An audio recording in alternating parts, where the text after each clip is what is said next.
All right, we live, y'all. All right, we live. All right, peace and black power, everybody. I want to welcome y'all to another NCRBGZ Productions. Tonight we got a nice show set up for the family. This is our weekly economic roundtable discussion, where all we do is talk about economics. Again, we thank you if you're watching us live on Facebook. If you're watching the playback on YouTube, we just want to thank you for taking your time out to be a part of the show, to watch the show, to listen to the show. Give us some feedback. Give us a thumbs up, leave us a comment. Let us know what you think. Put a comment in the box, and if I see your comment, if you got a question, ask the question, and we will try our best to answer the question. Now, I'm gonna just tell y'all, Gate, we are not professionals, so this is not financial advice. This is just we are giving you our personal stories, our personal experiences. And with that being said, like always, I want to start the show off like I always start the show off with, and I want to give my panel members the opportunity to introduce themselves to the family, and then we're going to jump right into this conversation. Hello. This is Richard Medley out of Arkansas. Just proud to be hosting this on my group, the Egyptian Book of the Dead Study Group. I'm sure this is going to be a great conversation, and I'm just proud to be part of the conversation. Thank you. Yeah, Raul back. Peace, family. This is your brother in the back, Kafefre Amunreye. I'm just a student teacher, but specifically, I'm just here to learn tonight, listen and learn, and also just glad to be a part of the discussion as well. The peace is Master You. Always great to be on and have a great conversation with you all. So, like any other time, just here to grow and learn. Peace and blessings, my beautiful people. This is Leonard Walker. I'm out of Greensboro, North Carolina. I'm associated with many organizations. I'm kind of new to the group, and I am honored to be here to talk about, to be a part of this financial discussion. I'm by no means an expert, so I'll share what I know, and then I will learn what I don't know, and that's how we grow.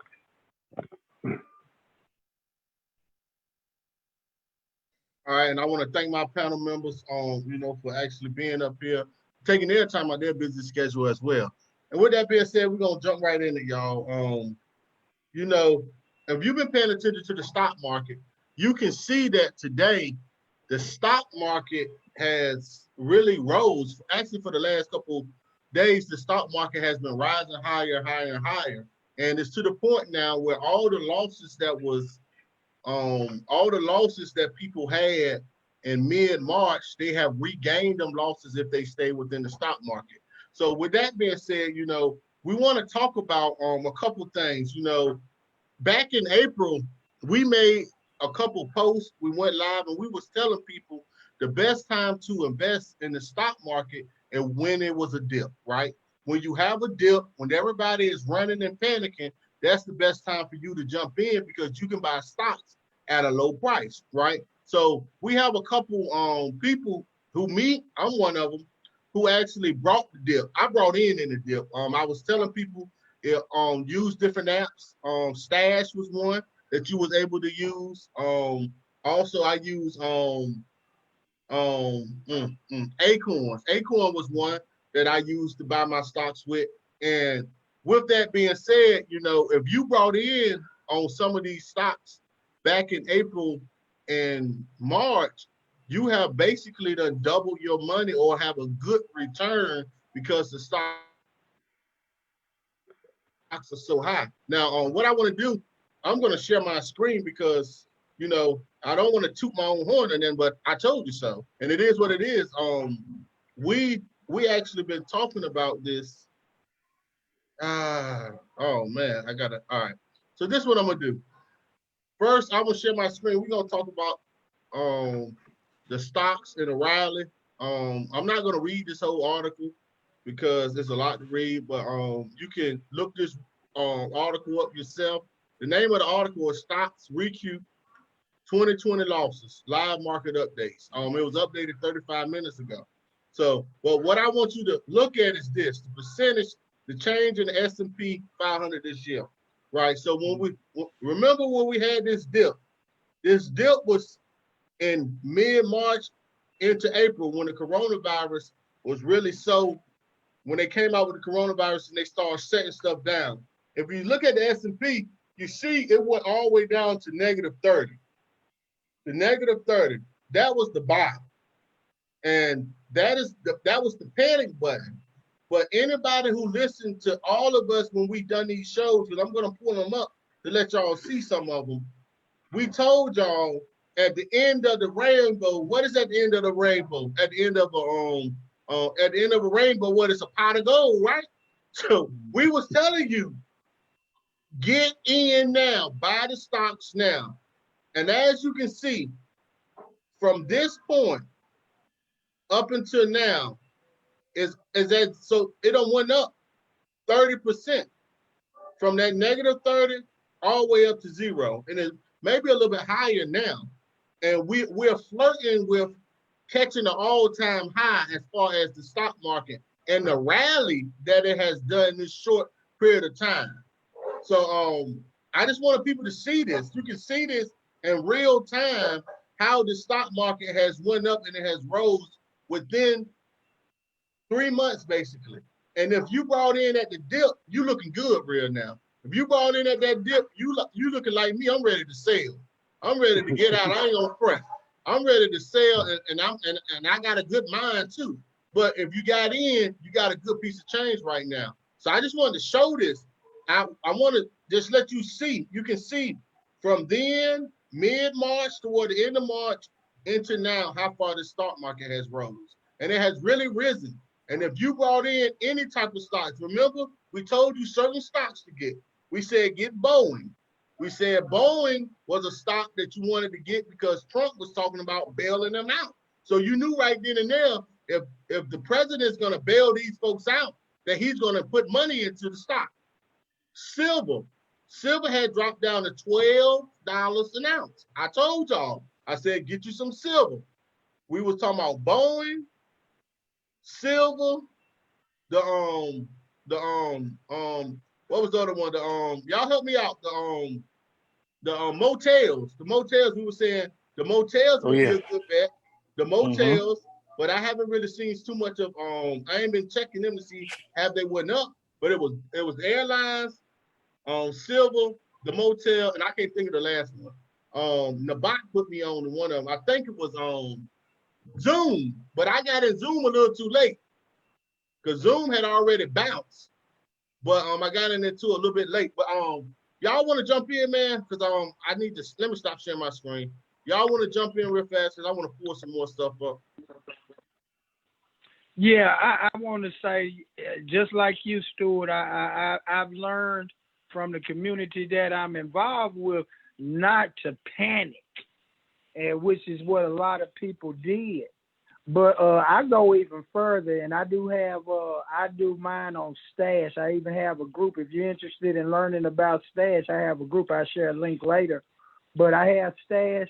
But also, just to go to another quick point, Bitcoin. If you're looking at Bitcoin, it hit 10,000 a little while back. And what I do, like now stocks are high, I play with my Bitcoin a little bit. I put a couple of dollars in my Bitcoin. And when Bitcoin goes up, stocks normally go the opposite way. And I play with my little stock. So I'm trying to cover all my bases and not be left out of anything. Even the silver. I got started with Brother Stewart with the silver. That's a great opportunity. And man, it's opportunities all around us.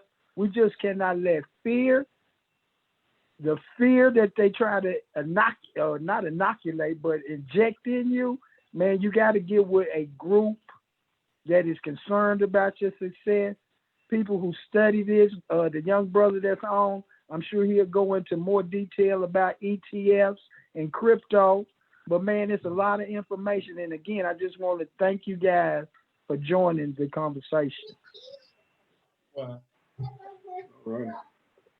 Taking your phone? All righty. Yeah, thank you, brother, for the intro. For people like myself who is a novice investor, And I say I'm a novice investor because, before you learn how to invest, one of the things you have to learn how to do is how to eliminate your debt and how to save. All right. So learn, got my debt, down pretty good. I don't owe a whole lot. I'm able to save money. So now that we're able to save, okay, now I can go ahead and start looking at investment. Do your research. Okay. Start out with one of the easiest stocks to try to invest in is an ETF. An ETF is a index trade fund, right? And what it does is instead of investing in individual stocks, it's kind of like a mutual fund. All right. One of the rules about stocks that they say is you want to diversify your portfolio. Your portfolio is all of the stocks that you own, right? And you want to diversify your portfolio. So while some things are down, some things are up. An ETF does that for you. And what an ETF does is it invests in entire or indexes or industry. Right now, I've got an ETF called XLE, which is the energy in the energy industry. So that's oil, that's gas, that's electric, that's solar, that's and you have a bunch of different companies. Usually the top companies. There's ETFs for the entire market. You have an ETF for the S&P 500. You have an ETF for the NASDAQ. You have an ETF, just about any type of industry you can think of. There's an ETF for real estate.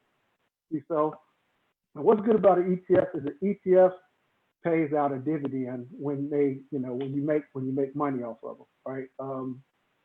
And that's sometimes it's every quarter. Sometimes you get it pays dividends every month. An ETF is a good way of having some passive income. What is passive income? Passive income is money that you earn, all right, by not working, by putting your money to work, or owning property, okay, or doing something, some sort of investment that gets you money, all right. That's a stream of income, passive income. You got your job that you work, or if you're a business owner, you got your business that you run, plus you have some passive income, other streams of income coming in. So like I said, ETFs are a good start out for beginners. The ETF, the stocks are relatively cheap. So instead of going and buying, let's just say, Netflix or Apple or something where, those are really high, those stocks are in the thousands. You can buy an ETF that deals strictly with entertainment or streaming, for a fraction of that cost. ETFs are actually better than mutual funds because the mutual fund is loaded up with fees. ETFs don't have a whole lot of fees. And the fees are already built into the stock price. So it's not like, okay, I bought this, I made money. So out of the money that I've made, out of the return on my investment, now I got to pay fees. No, it's already built in there. So it's pretty easy.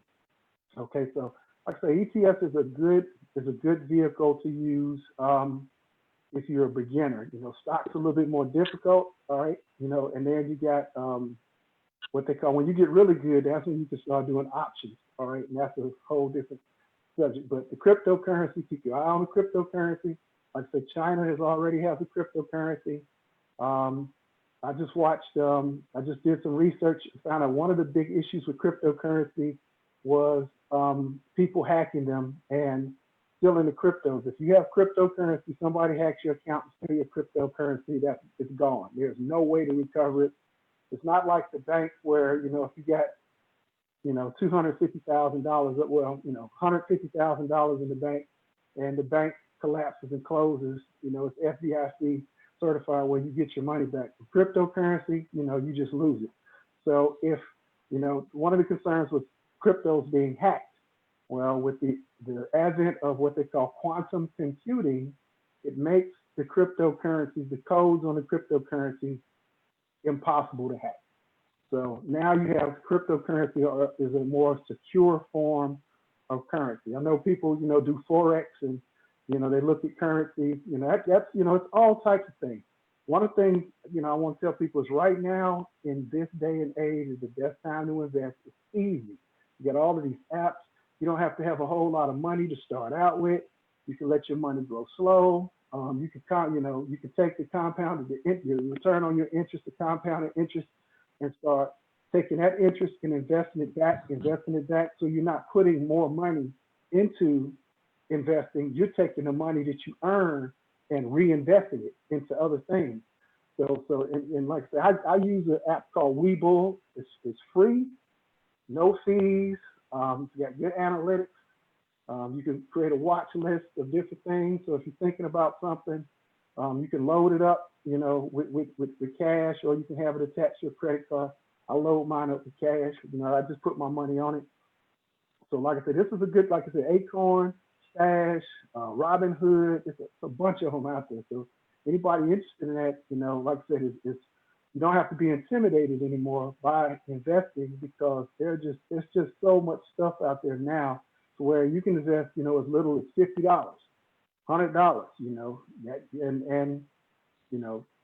you're not going to do like the lottery and take $1 and get $50 million, right? But, it's investing is a long-term game. It's not quick money fast.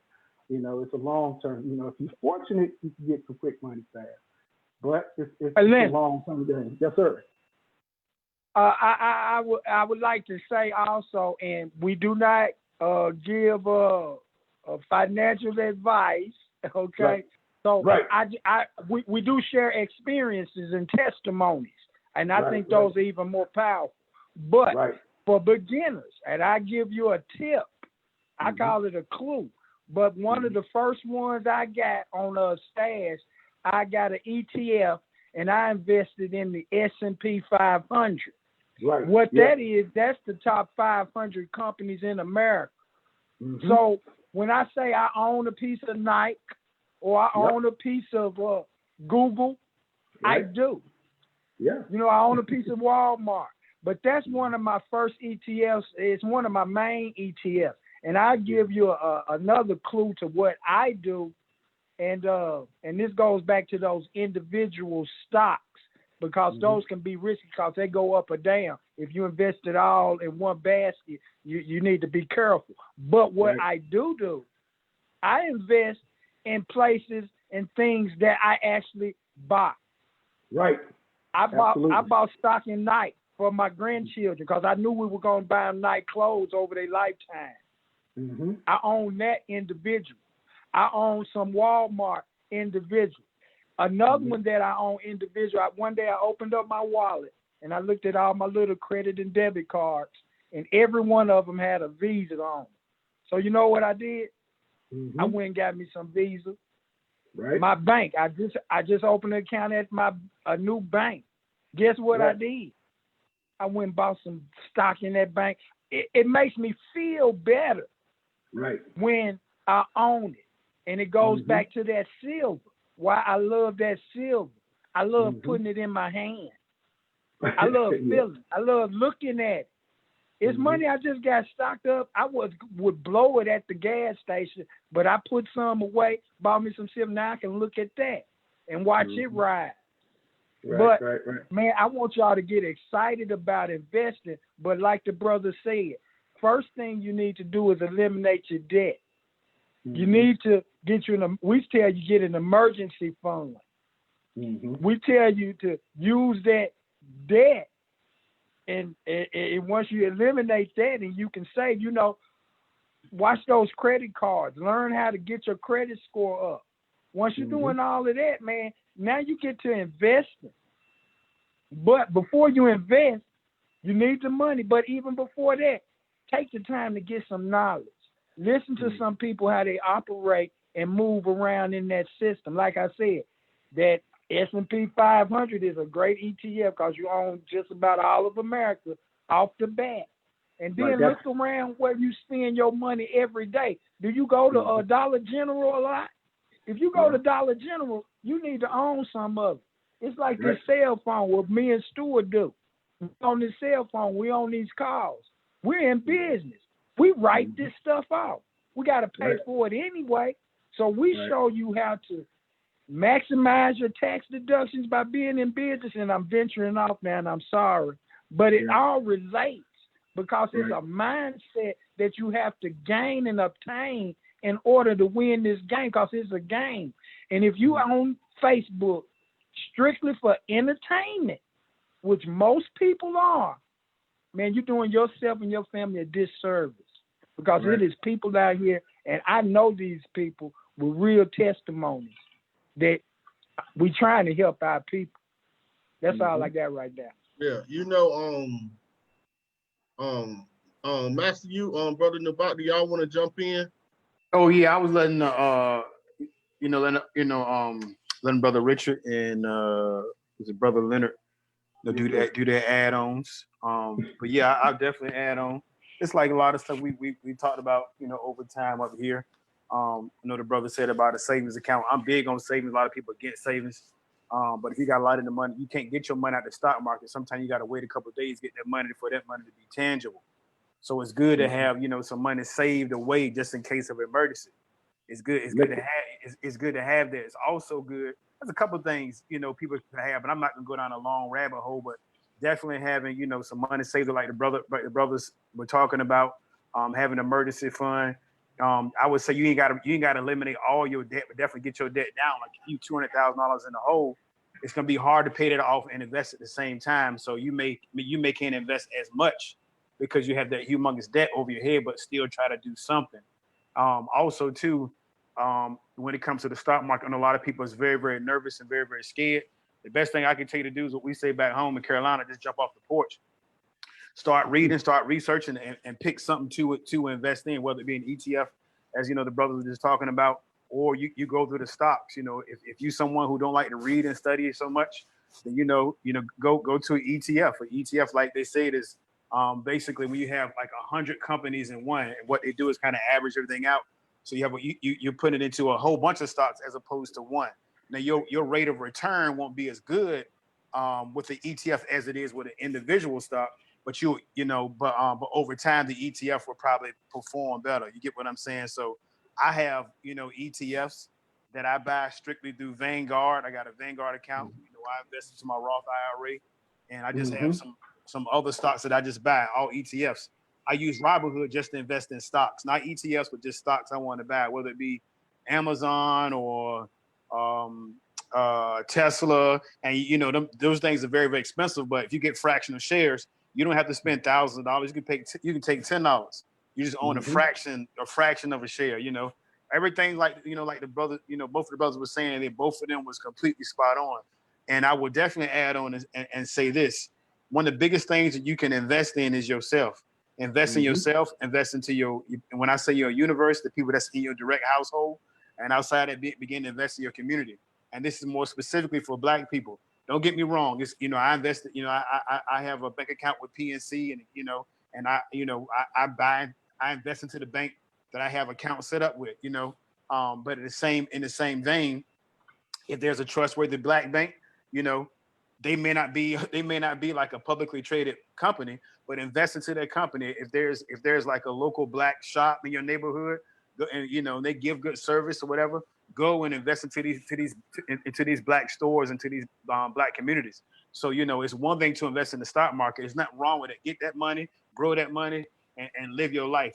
But also know that we are Black. You get what I'm saying? And the view on us is very, very different. The world sees us in a very, very different light. And so I say that to say, take some of that money and invest into your community. Take some money. Like this is not me bragging. I'm not bragging, but I have enough winter shirts and enough summer shirts so I can wear Black on every day.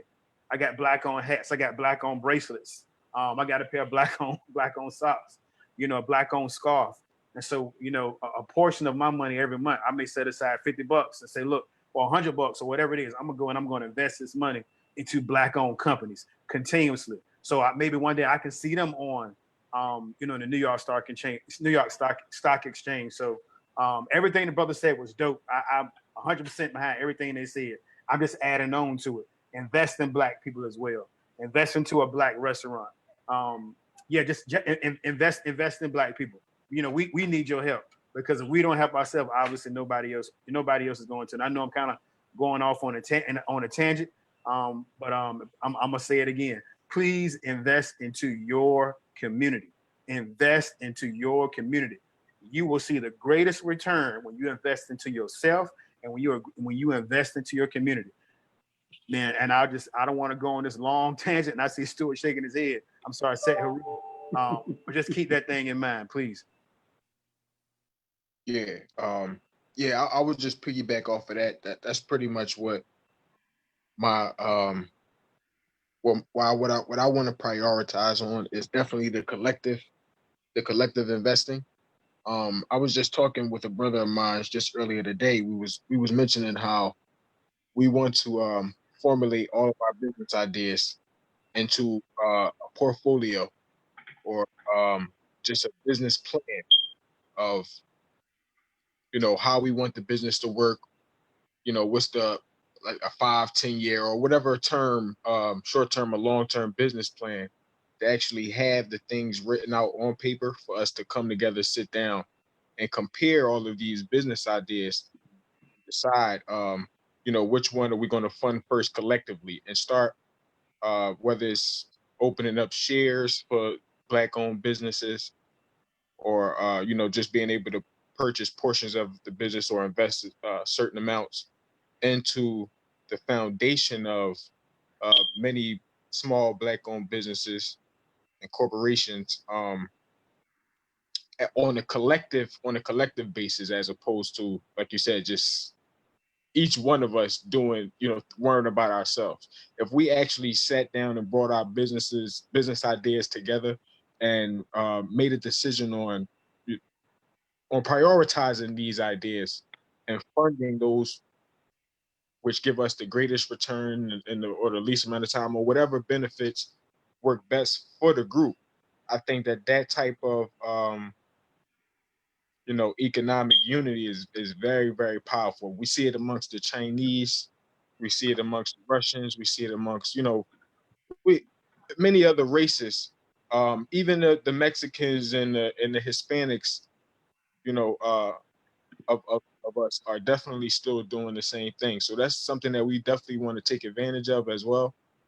And that's what I wanted to touch on as well. So I'm glad that you touched on that, brother Master. You. And I'm gonna add one more thing. This is Master you again. After that, I'm gonna be quiet. The stock market, they have all these graphs and charts you can use to kind of study it. But it's still going to be difficult because technically the stock market should be in a horrible position right now. But, obviously the Feds is dumping money and the banks is using that money and, doing certain things with it. My motto is this: keep buying. Keep buying. I don't care if the whole thing tank. Buy if you believe in that company or that ETF, keep buying, keep buying, keep buying, keep buying. Because every book I have read, it basically predicts all this stuff out.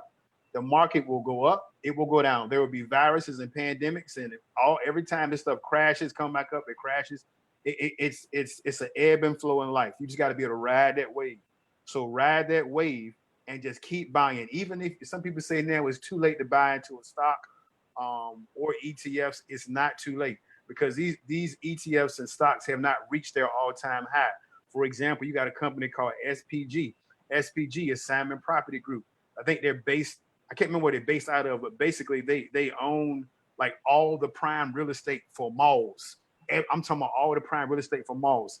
They were averaging like $150 per share, and the dividend at that time was $8.40. You would make on a dividend per year, and they would give it out to you per quarter. So that was like $2.10 per quarter. Anyway, so again, like I said, they were hitting like 140, 150 normally. I bought a whole lot. I would just buy 2 or 3 shares per week when they were like $50-some, and now they're at $90-some. You get what I'm saying? But still, if they were trading at $140 to $150, even if you bought some at $90, you still gonna make money. You get what I'm saying? When these things ride back up, you're still gonna make your money. Make sense what I'm saying? Boeing is trading for $200 and some odd dollars right now. Boeing normally trades for like 300 and some change. So you ain't gonna make as much money as if you bought them at 140 or whatever they were going for, but you still can make money. You get what I'm saying? It makes sense what I'm saying, I know. Yeah, it makes a lot of sense. Before Trump jumped in, Boeing was down to like $50 a share. It might have been less than that. Before Trump jumped in, they was talking about bankruptcy with Boeing. Before Yeah. the federal government jumped in, so their stocks really had tanked. But you know, what everything y'all saying, like this is what we here for. We trying to push this to the community to get involved financially and get financially literate, right? So I'm gonna share my screen because I'm gonna show a couple things. Whoa, what did I do? I think I stop sharing. I shared the room. Let me do it again. I'm gonna share my screen, and I'm gonna just show a couple things. Like for one, I'm gonna show acorns. For those who unaware of Acorn, Acorn, what it basically does, it takes your change that you spend. So you hook your debit card up to it. When you go to the store, you swipe your card, and what let's say you spend $1.30, well, it's gonna round your change up to $2, and they're gonna take that 70 cent and they're gonna invest it in stocks. And this is what Acorn does. It takes your change and it invests in stocks. So it rounds up whatever you buy, it'll round it up to the next dollar, and it's going to take that change and it's going to invest it in stocks for you. And it does it at $5 increments. So once it reaches $5, it's going to take that $5 and it's going to invest it in stocks for you. So that's very simple. Like, the only thing is with Acorns, you want to check your portfolio to make sure that if you want it aggressive, if you want it moderate aggressive, if you want it relaxed, it all on how you want your portfolio to be. If you're older, you might not want to take as much risk as somebody younger, but you can make it aggressive. Like mine is very aggressive with Acorn. And you can also send money to Acorn and just transfer money and then invest it like that. But it's a good thing because I got this card right here. Once you get this card, this little card here is very heavy, but once you get it, you can just like transfer $100 if that's your spending money for the week. And you just, whenever you use your card, you use that card instead of use your regular debit card, right? And it's gonna take that change and it's gonna invest. Now, when you use the Acorn card, it take the change and just it's straight invested just like that. But that's a good way to invest your change that let's say you set aside $100 for this week, where you put it on the card or you swipe your card and it automatically invests your change into stocks. So that's a way of investing without even really thinking about it, right? So then you have another one on Robinhood. I mean, Stash. Stash is a little bit better than Acorn for the simple fact Stash lets you pick your stocks individually, and also it'll allow you to pick like different groups of stocks that they have labeled for you, and you can pick them groups and do it like that. You know what I'm saying? So Stash is a little bit better on that end as far as knowing what exactly you're investing in. With Acorns, you have an idea, but you really don't know the exact stocks, but that you invest in. But what Acorns do is make sure that your portfolio is diversified, meaning they're not going to invest all your money in one stock. They're going to diversify your portfolio so you have a better chance of gaining money instead of putting it all in one stock.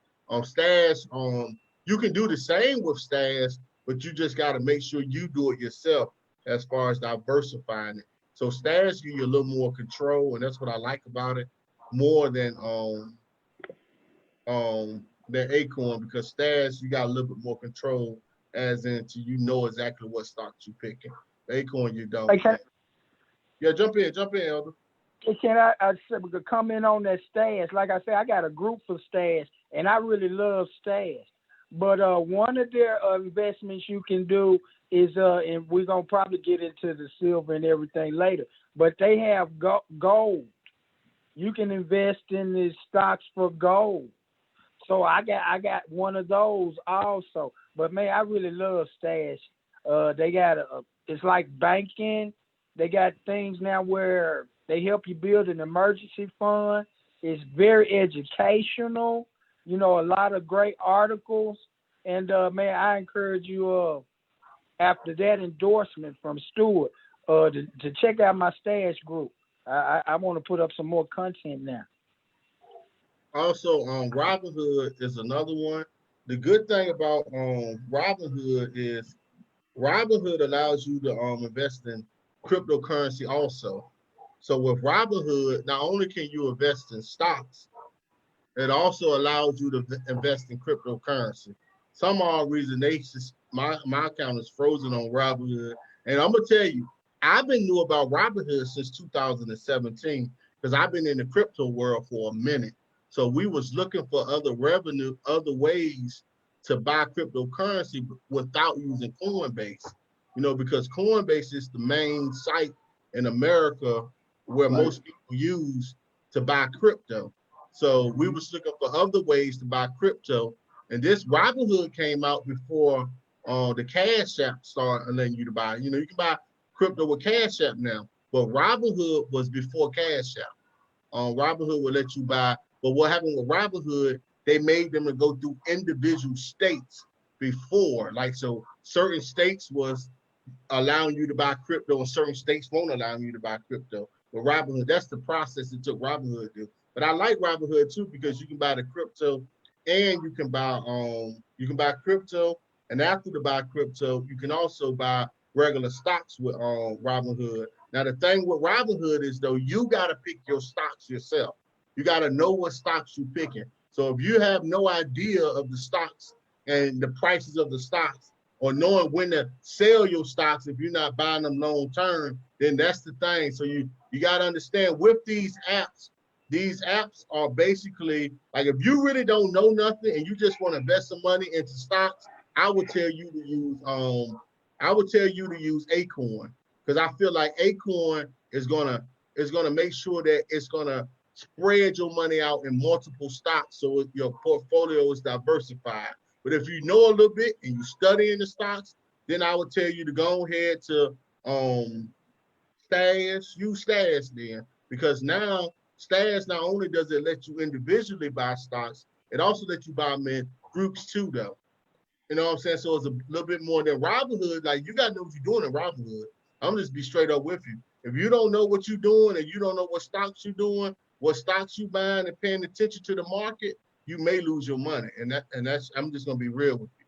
But all these are good steps. But the thing about it is once you get involved and your money get involved, 9 out of 10 times people start paying attention to what's going on because money is involved. And this is what we do when it comes to our money, right? So I wanted to just show them. Now I did want it's all right, before I do this, I wanted to show y'all an exchange real fast that's dealing with cryptocurrency because most people don't know about these exchanges. So right, this is a crypto exchange. Now this is different than this is where you can buy all different types of crypto. This ain't just one. This thing won't move right now. Let me see, is it gonna move? All right, there it go. Now, but this is called Bitrex, right? So the brother was talking about earlier how about how your bitcoins can get stolen, right? But if you've been in the crypto world, you have dark vaults or you have vaults that's offline. And what you do is you'll get you an app to a vault that's offline, and you'll take your crypto and you'll send it there. So I have apps that's offline that I use that's not connected to the internet. So I ain't got once I buy my crypto, I just send it there and let it sit. So you ain't got to worry about it getting stolen. Coinbase does that also. Coinbase also have a vault that's offline where they will keep your crypto offline so it cannot get stolen. Right? So you ain't got to worry about nobody stealing your crypto because it's offline. But if you want to have your own, like mine is Exodus. I use Exodus. Exodus is the one that I ship all my crypto once I get it. But this is where you want to come. If you really want to deal with crypto, and maybe one day I might like I got classes on stuff like this on my YouTube page. They old, but I may revisit this. But if you want, this is where you really want to come. where you really want to get involved with the cryptocurrency, because you can see the prices of these cryptocurrencies and how they go up. And you know, they got cryptocurrencies that's not even a penny, right? You know, they got some of them that's even a tenth of a penny. They call it satoshis.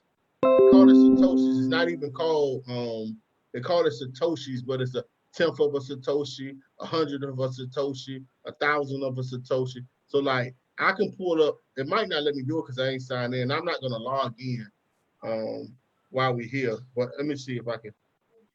It probably ain't gonna let me do it because I'm gonna have to log in. I'm really not gonna log in right now. But here we go. Let me see. I can find one. DGB Digibyte, right? Here go one right here, right? Digibyte. Digibyte is a crypto right here, right? You see the price of this? It's a penny. We can't see it, brother. It's a penny. It's 0.0176. So it's not even 2 cents right now. Oh, brother, hey, brother, we can't see we can't see it on you. You're not sharing your page. It ain't.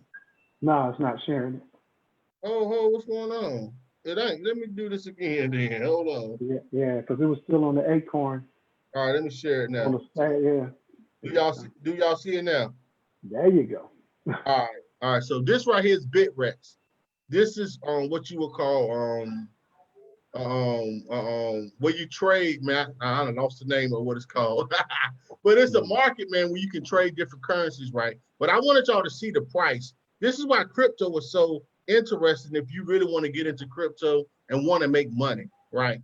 If you see Digibyte right now, the price is not. It's just a penny. It's not even 2 cents right now. Now I can pull up other ones like Doge. And what's funny, I know these. I know them, man. That's like, let me see if they're gonna pull it up. Dogecoin. Might not pull up because I ain't put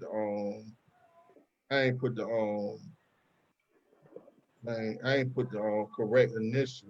But you got some of them that's not even a tenth of a penny right now. And you can buy these things. Here go one. Here go one right here. Cardinal, ADA. It's ADA. Did I click it? All right. Look at the price. Now, right now, I don't want y'all to know this is too advanced. Let me back out. I ain't gonna try to confuse nobody right now. But if you look at Cardinal right now, oh, this 8 cents. No, that's 8 cents. I want to show y'all some that's not even a penny, man. Like they got some that's like, here go one right here. Can y'all see this? Coin. Do I need to blow this up? It's not even a penny. It's 0.0026600. So it's not even a penny yet. It's not even an eighth of a penny right now. This will be what is it? 266,000 satoshis. So it's not even a penny. And you can buy. Just imagine how many of these you can buy right now. And if they get up to 5 cents, all they gotta do is get up to 5 cents. Mm-hmm. And you can see how much money that you can make. And this is why crypto is so is I don't want to say it's dangerous, but it's dangerous.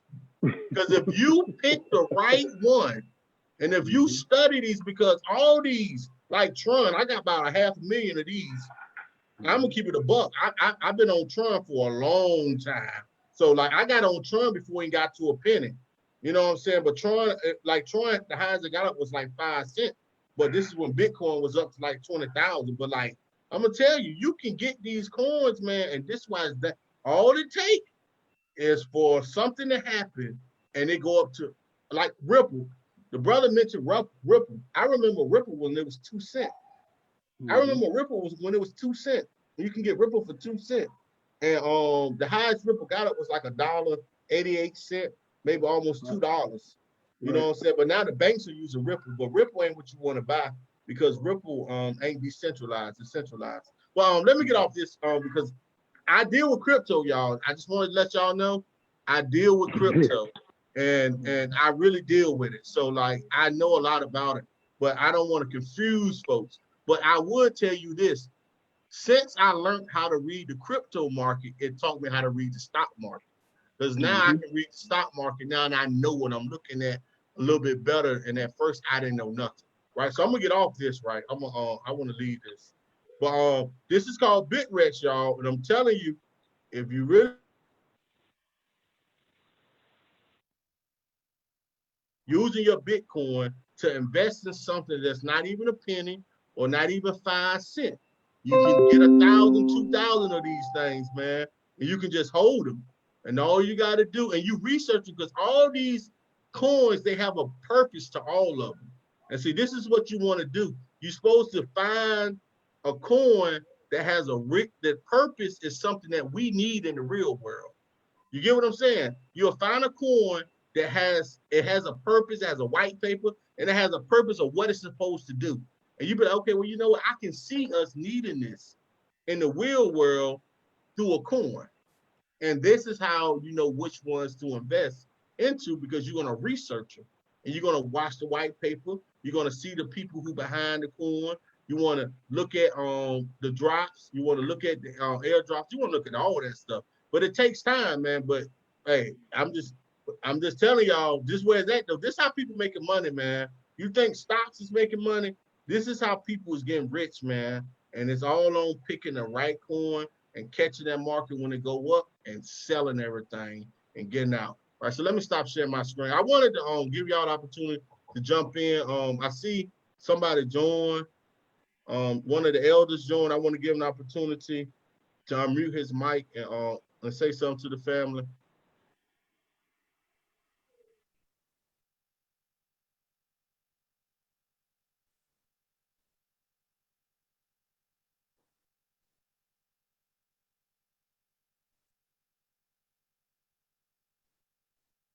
Hey, True, can you hear me? Brother might be busy. I don't know, maybe he'll come in. But if y'all want to jump in, because I do want to show one more thing. And matter of fact, I'm gonna do it right now.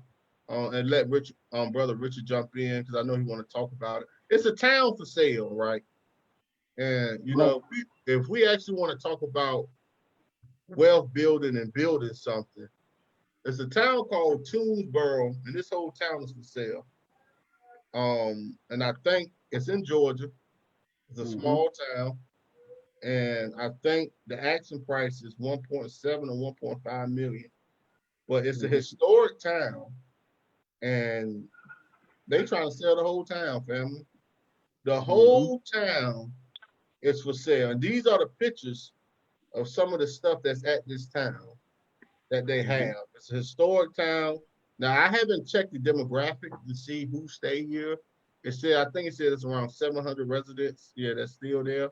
But the whole town is still for sale. So this is something that if we serious and, you know, this is something that is achievable. Like, this is something that's achievable, man. You can buy they got a whole town for sale. And you know, go ahead, brother. Yeah, man, I'm glad we're going to talk about that. But I just want to put a disclaimer out there. You know, I'm over 50 years old. So my investing strategy, and this is why I preach generational wealth. Everything I'm doing, it's not even for me. I'm not selling nothing. When I go, hopefully I'm going to put this knowledge in them and they'll know what to do. But what I'm putting away for them, I'm just putting it away. It's just a portion of what I do and what I make. And it's, you know, it's a portion, and I'm just putting it away for them. So I'm thinking generationally like that. And I'm really out here trying to learn how to fight the taxes. And I'm going to study the Bitcoin so I can pull it and move it around. Because that's why I just stay in one, because I don't want to face any kind of tax obligation. I'm already dealing with that. But back to that town, man, it's just, I know it would probably have some kind of problems. Maybe my people had mentioned the water or the soil, and we have to think about security. But the gentleman who shared that post with me this morning, he's actually from India. And he shared it to me. He's like, Richard, man, hey, check this out. Is this true?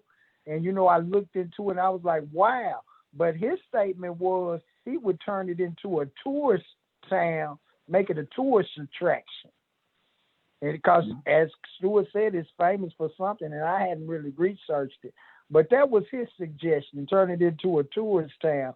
But, man, it's just, once again, before we do anything, we got to see it in our mind. We got to visualize it, and we have to work towards it. And that takes not only just individual knowledge, but that by the block community knowledge. We know we have it. We've already done it before, and maybe this time they won't come and bomb us or mess up the water or flood us out. We know they are known to do all those kind of tricks, but at some point we have to get past the fear that they will do something and do it any damn way. And I think the time is now to get our houses in order, get our ducks in a row. We make plenty of money. But if we give that money direction, not only for ourselves, but the next generation, man, we can leave them in a better place than where we at right now. Right. Brothers, and I would just like to add to the brothers earlier were talking about investing in the community. Other than just patronizing our businesses, we can also do, when you invest in the stock market, that's what you call public equity. We can invest in businesses. If you know a restaurant or a brothers with lawn care service or something like that, one of the biggest issues we have when it comes to business is operating capital, okay? You know, we save our money up, but we need investors because we need more capital to expand our business.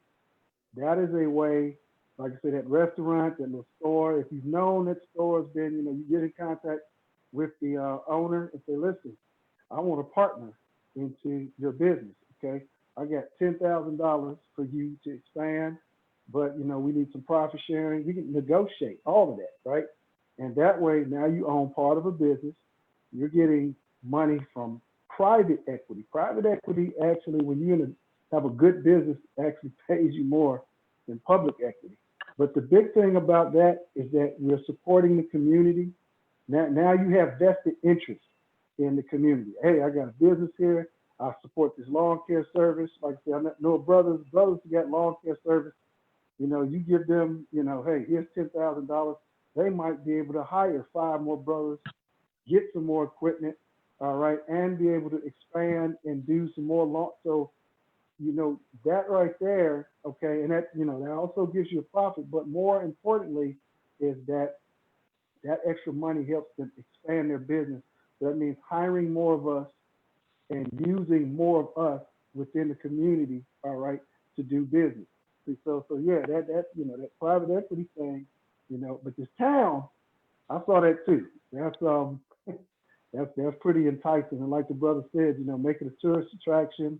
Hey, you could take the town and lease the whole town out. I mean, Georgia has a film studio. You've seen, you know, all these movies and stuff. The Walking Dead. That's, you know, they filmed that in a little abandoned town in Georgia. So you could make it into East Coast Hollywood.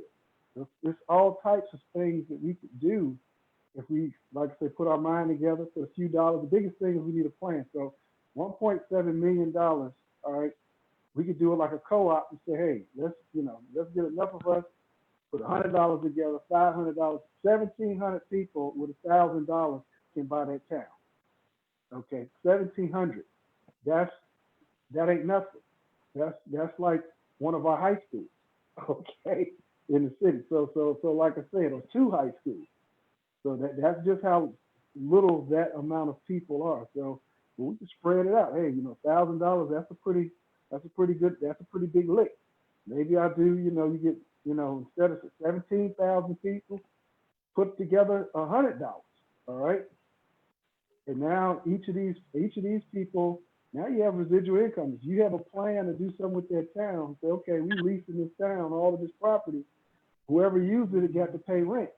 So all of that comes back to all of these people in that portion. Say, okay, I'm getting some residual income every month, all right, off of this town. So, you know, and then so you got to incorporate a town so that you know, the state knows this town is ready to do business.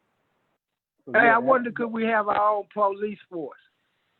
yes, Yeah. you can. Yes, you can. The Yeah. police, understand, listen, the county, the law in the county is the sheriff. The town, the police is a function or department of the city that the mayor appoints. Yeah. So the mayor is directly in charge of the police force. So yes, you could say, hey, listen, we want to start a police force, and there you have it. You know, but you still got to abide by the, you know, all of the basic laws. But check it. You also can create your own city ordinance.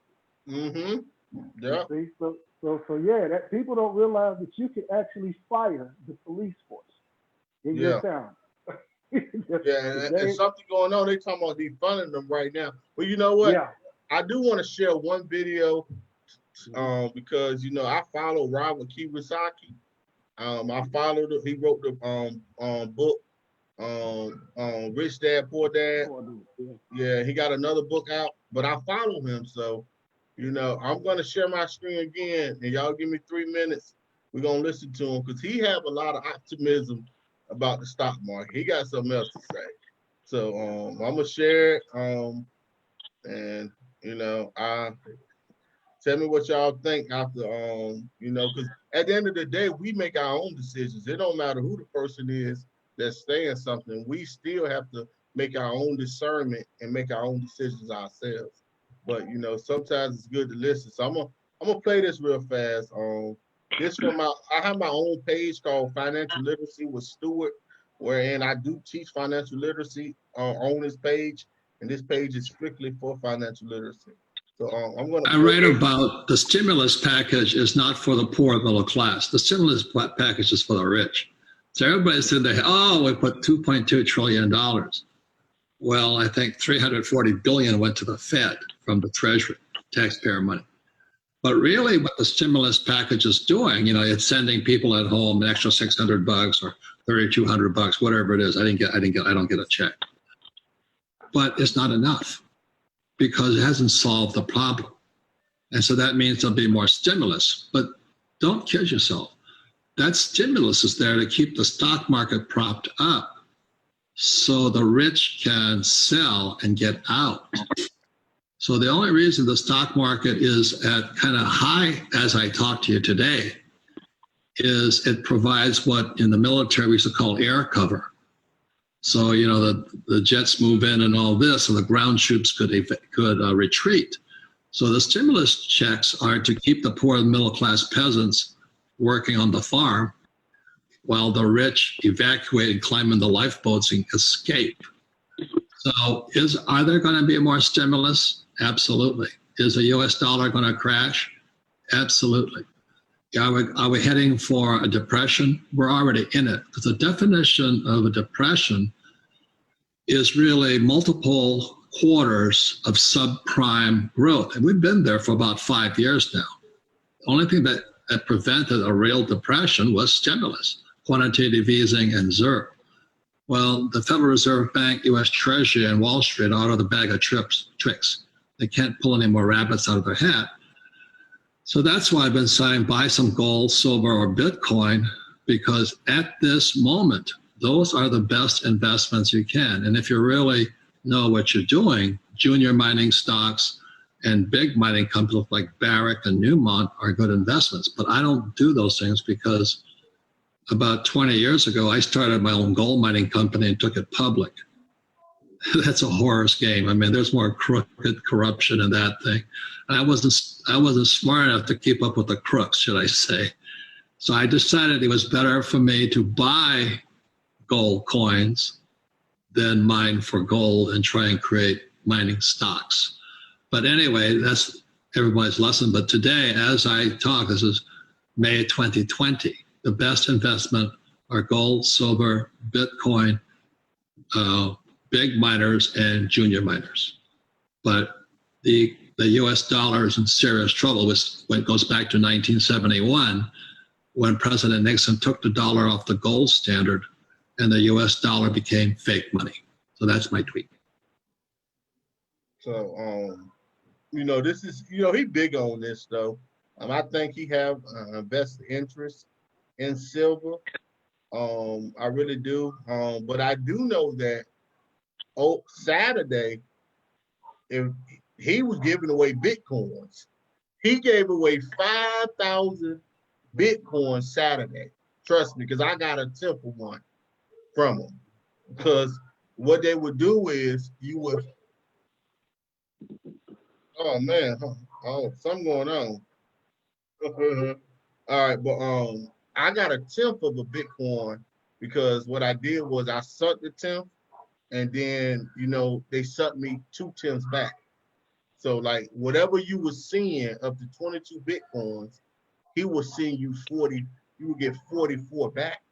But they were doubling the amount that you were sending them. So I had to test it because I thought something was wrong with it. Actually, I shared this. Actually, I shared it on my page Saturday when they was live doing it. Now I don't know if anybody took advantage of it, but I took advantage of it. So he gave away 5,000 Bitcoins. Now Bitcoins is trading at around $10,000. So you do 5,000 times 10,000, see how much literal money that was that they just gave away. And this was just on Saturday, man. So, but he's a big proponent of the dollar crashing, and we're gonna reset, and we're gonna get back to the gold standard, silver, and cryptocurrency. Anything that is anti Federal Reserve, anti big bank, he big on. But I just wanted to share that because this is what he's saying. He ain't the only one saying this, but this is what he says. But when following the stock market, a lot of people thought that the stock was going to do a W. I mean, the W go down, come back up, go down, and come back up. What he said was it's going to go down, come back up. When it go down again, it's going to go over. It's going to make the U like down, over for a while, and then come back up. So far what he's been saying is real though. I've been following. So far what he's been saying, he on point. So it all depends to see if it go back down again. That's where well, I just wanted to share that. What y'all thoughts on that? What do y'all think? You know what? When he was talking about the stimulus package that we got, see, a lot of people, and this is why I love my learning community. This is something they share. And this will help somebody tonight. Let's help somebody tonight. Let's drop a nugget for you tonight. But part of the stimulus package, they were giving you the opportunity, if you had a mortgage, to get a forbearance on your mortgage. And I believe it's up to a year. So you were able to not pay your mortgage for a year. Now, if you take that money you was going to spend on your mortgage for a year and invest that Bitcoin, whatever you want to invest it in, silver, whatever you want to invest, break it up, diversify. But if you take that year's worth of money now and invest it, see, your forbearance means that you're going to have to pay that note, but it's going to be at the end of your current note. So if you got 10 years left, you got 10 years that you won't have to pay that money, but you'll have 10 years for this money to grow. So I just want to put that out. If you didn't catch the other part of the stimulus package and you own a home and you have a mortgage, that's something you might need to check with your lender about the forbearance and use that money to invest and pay them back 10 years from now.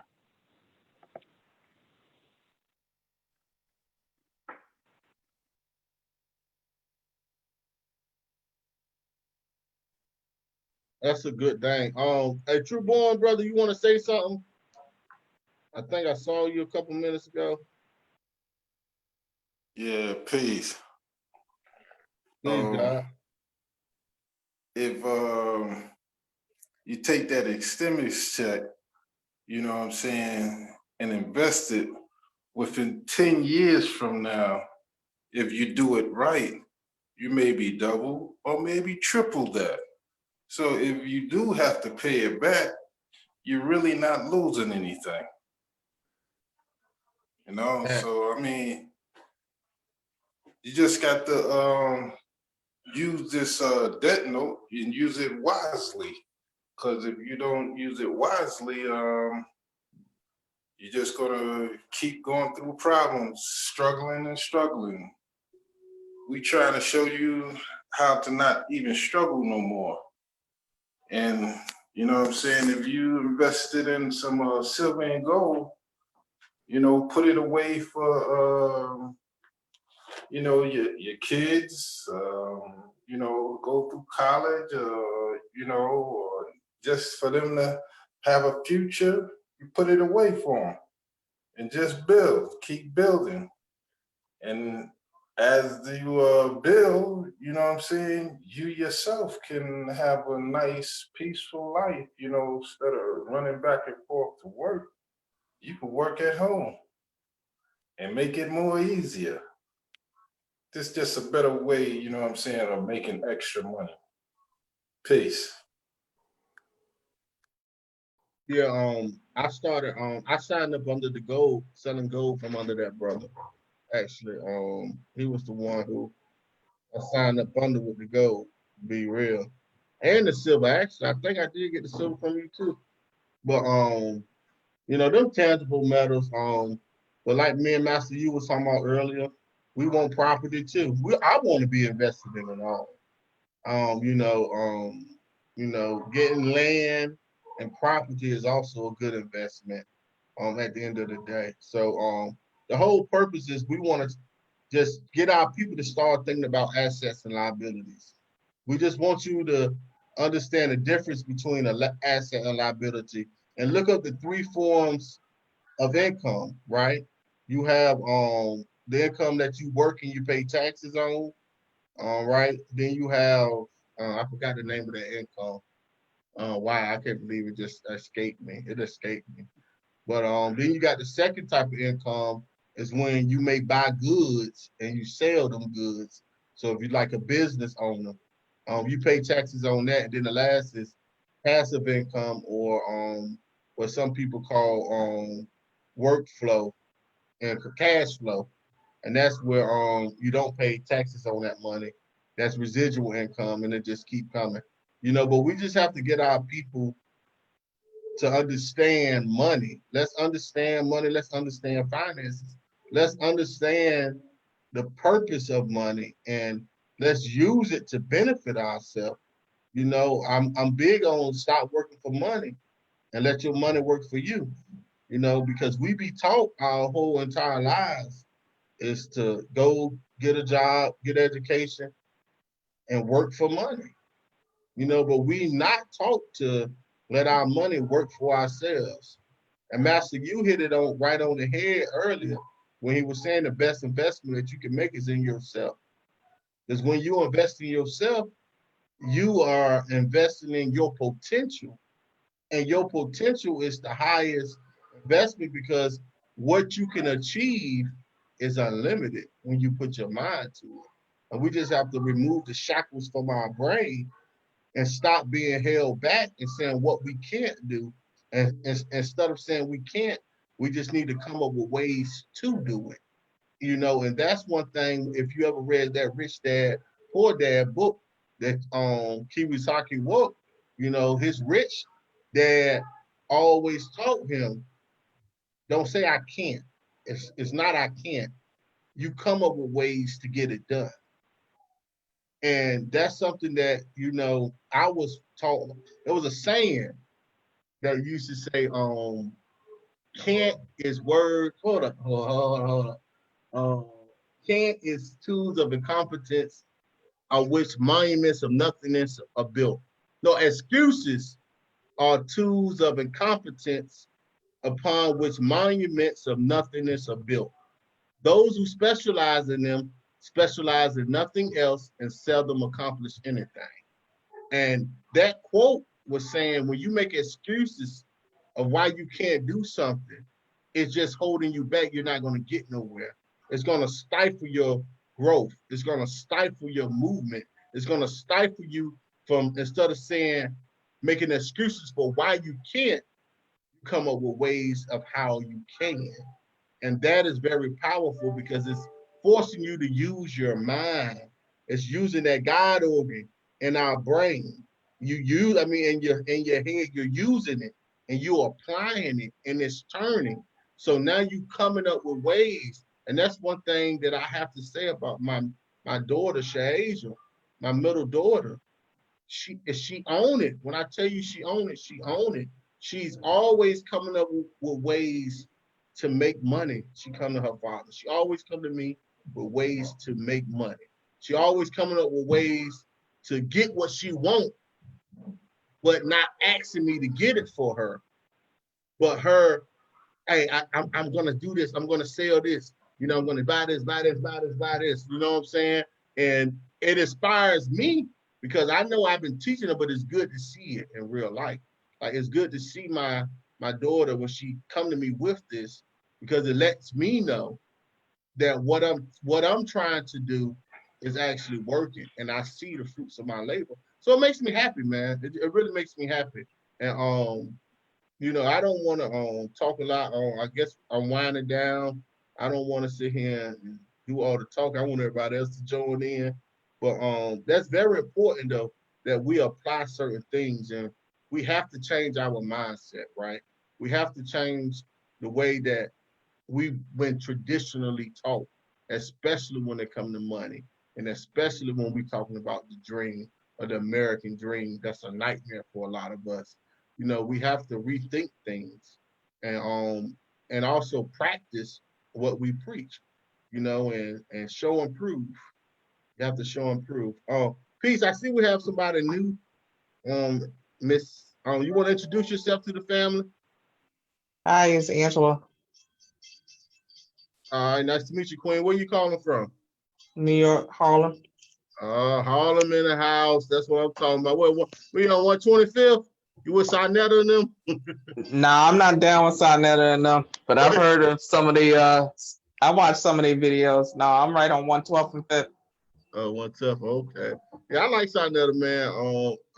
When I got into the consciousness, you know, I ran across this station. So I deal with the brother, some of his videos and what he do. But glad you're up here, Queen. You want to add on to anything? No, because I didn't catch the beginning of the show, so I'm gonna listen a little bit and then I can add on later. Okay. Um, do anybody else want to add on, or y'all just want me to keep talking, man? Come on, help me out. I'm gonna help you out, brother. I'm gonna help you out. There we go.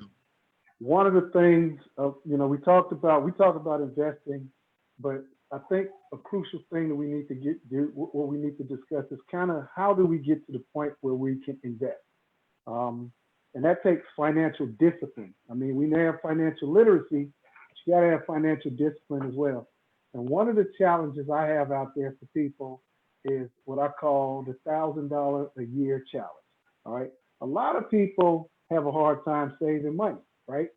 So just, they have a hard time saving money.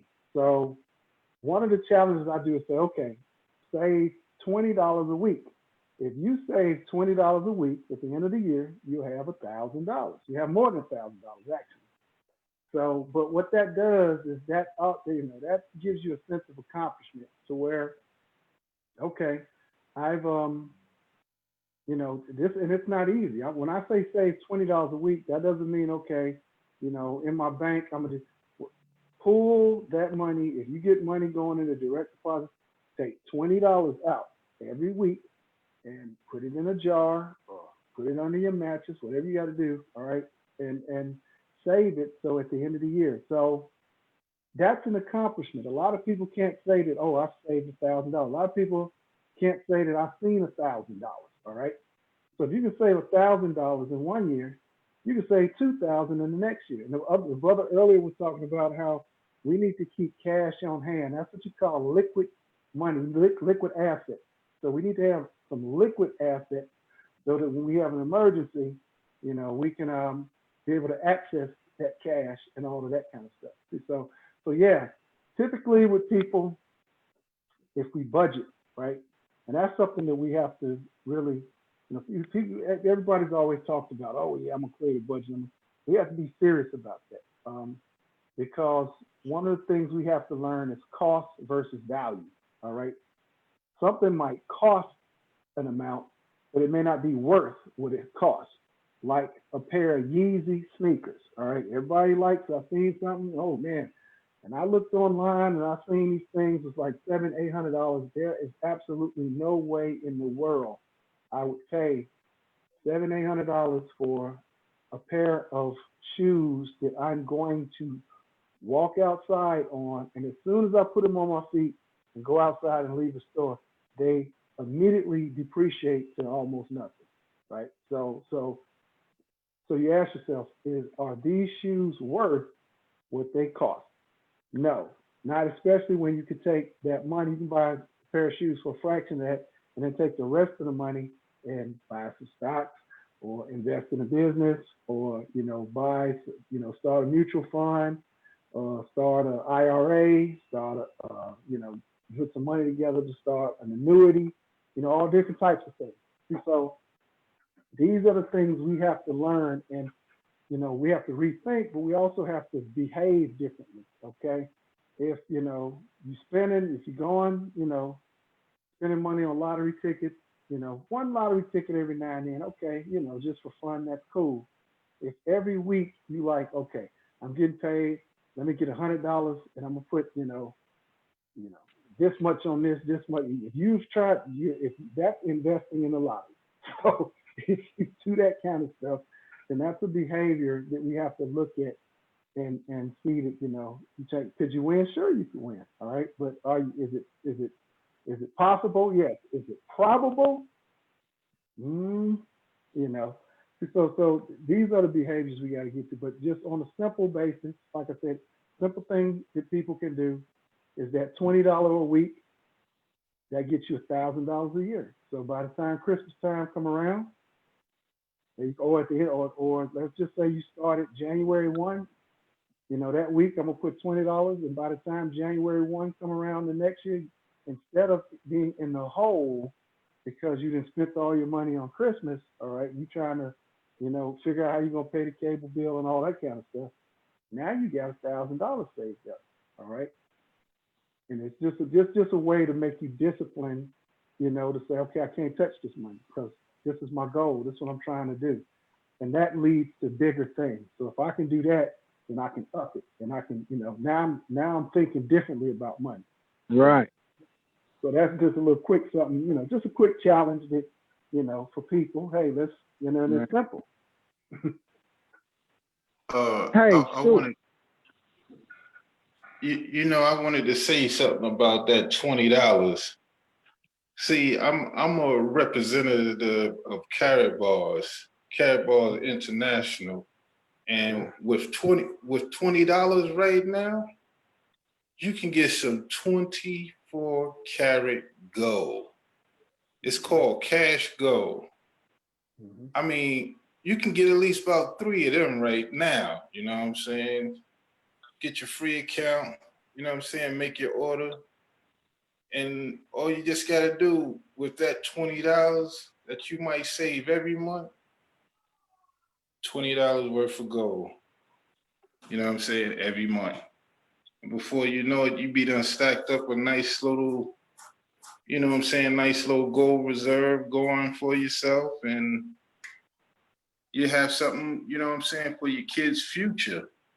And one thing about this gold here, one thing I say about it is easy money, because it has a long history of building wealth on its own. So long as I sit on this, hold it, stash it, do whatever I do with it, it's going to be worth more than what it is now. So with $20, you can make it somewhere. Peace. Hey, Stuart. Yeah, go ahead, Elder. I was just to the queen that joined us, Miss Angela out of New York. Is that Miss Angela Dupree? Yes, it's me. Hey, I'm sorry I'm sister, late getting on. It's okay. We record these things, but I just want to thank you for joining the call and joining our team. Stuart, this is one of our teammates. So I just want to from I heard your voice and I heard your name, and I was hoping it was you. So I just want to appreciate, say thank you, and for joining me and being a part of this. We're gonna take it to the top. Okay, you're welcome. I'm glad he mentioned that about the gold thing because that was my next question. With the system being the money system being changed over, where does that leave us as far as you're saying save $20 when dollars is just paper? So I'm just getting into learning about the CC, what is it, the UCC 1-308, and I'm reading up on a lot of information with that. I'm trying to watch. I'm really schooling myself on things that I was never taught. My parents didn't know, and I don't want to make the same mistake that my kids and I made. I'm sorry, guys. I got to mute for a minute. About the goal, here's one thing we got to remember: is number one, gold is real money. Gold has been money for 5,000 years, ever since the creation of money. What we have, the paper, what they're talking about is currency. Currency is just a medium of exchange, right? Gold is a medium of exchange, but gold is real money. Currency is a banknote. But basically, the history of that is that the banks convinced people a long time ago, hey, don't carry that heavy gold around here. You can carry these pieces of paper. I say, well, and whenever you need your gold, you can just come and take these pieces of paper and we'll give you your gold back, right? And the people said, well, I don't want to keep going back and forth to the bank to get my gold. Can I just spend my paper? Say, sure, you can spend your paper. Well, when people take it, then say, yeah, they'll take it because it's good as gold. And that's where that saying comes from. So like I said, with that gold, the best way really to kind of what gold and silver and precious metals and things, what that does is that locks up the wealth of your investment. If you are investing and you start to get a return on your investment, you can take some of that money that you've just earned on your return and you buy gold and silver, and that money you just earned is now locked up. It can't, it's always going to have value. It'll gain value. It'll compound. The interest will compound on it. So that's a good way. Or like the brother said, just go ahead and invest, start buying it up. You buy it up, put it to the side, and that locks your currency, whatever the currency was, or whatever the wealth of that money was, it locks that up too. The gold standard, it's a good thing. Is it coming back? It's debatable. I know a lot of people say, oh no, as long as the banks are in control, because the thing with gold, that's cryptocurrency, all right? It's like this. It's a long time ago, people could control their own wealth by owning gold, owning silver, owning rubies or diamonds or precious stones or whatever, or coins. That's people controlling their own economic destiny and controlling the market themselves. They determine, what the rate of exchange and everything was based upon what they had. And the deals that they made, all right, were one-on-one deals. Hey, listen, I'll give you this, you give me that, all right? And that's the way it was.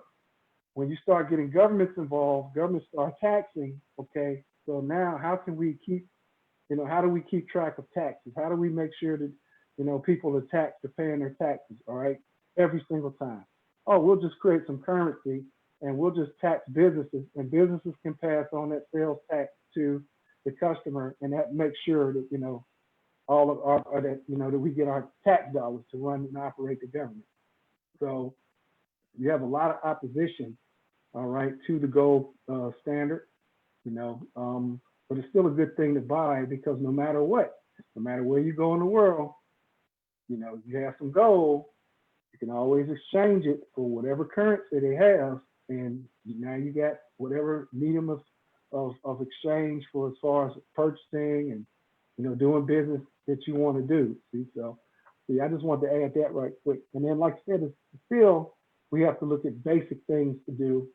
This is a little bit advanced talk. A lot of us are like, hey, listen, I can't even figure out how, I'm gonna pay this bill or pay my light bill or do this or do that. That's why it takes that discipline. That's why we got to go through our bills and say, well, where am I spending money at? That I don't need to spend money. how can I free up this extra amount of money, and sometimes you may have to sit down with somebody and say, okay, let's do a budget. A lot of us don't want to do that because we want what we want. So that's the behavior part of it. And but all of this is, it's advanced, but that's where we want to get to. We want to get to where we advance and where we're invested in our community and doing all of these types of things. So, all right. Yeah, come on. I'm sorry. Go ahead. No, go ahead, brother. Go ahead. I want to add on to what is that Brother Leonard that was speaking? I think it was Brother Leonard who was going there and talking. Just want to piggyback on what he was saying about having like a plan or a budget. I remember the first economic empowerment thing that we did. Like I remember explicitly talking about a budget, because if you don't have a budget, then your money is basically going everywhere. So you could be making $10,000 a month and really be spending $9,900, and you only got $100 in your account at the end of the month at all, when you actually could be saving probably like 80% of that money. And so what I found with a lot of people who don't have a budget, you should automatically know how much money that you're spending per month, how much your light bill is on average, how much you spend on food on average, how much do you spend on gas, etc. Like for me, I do.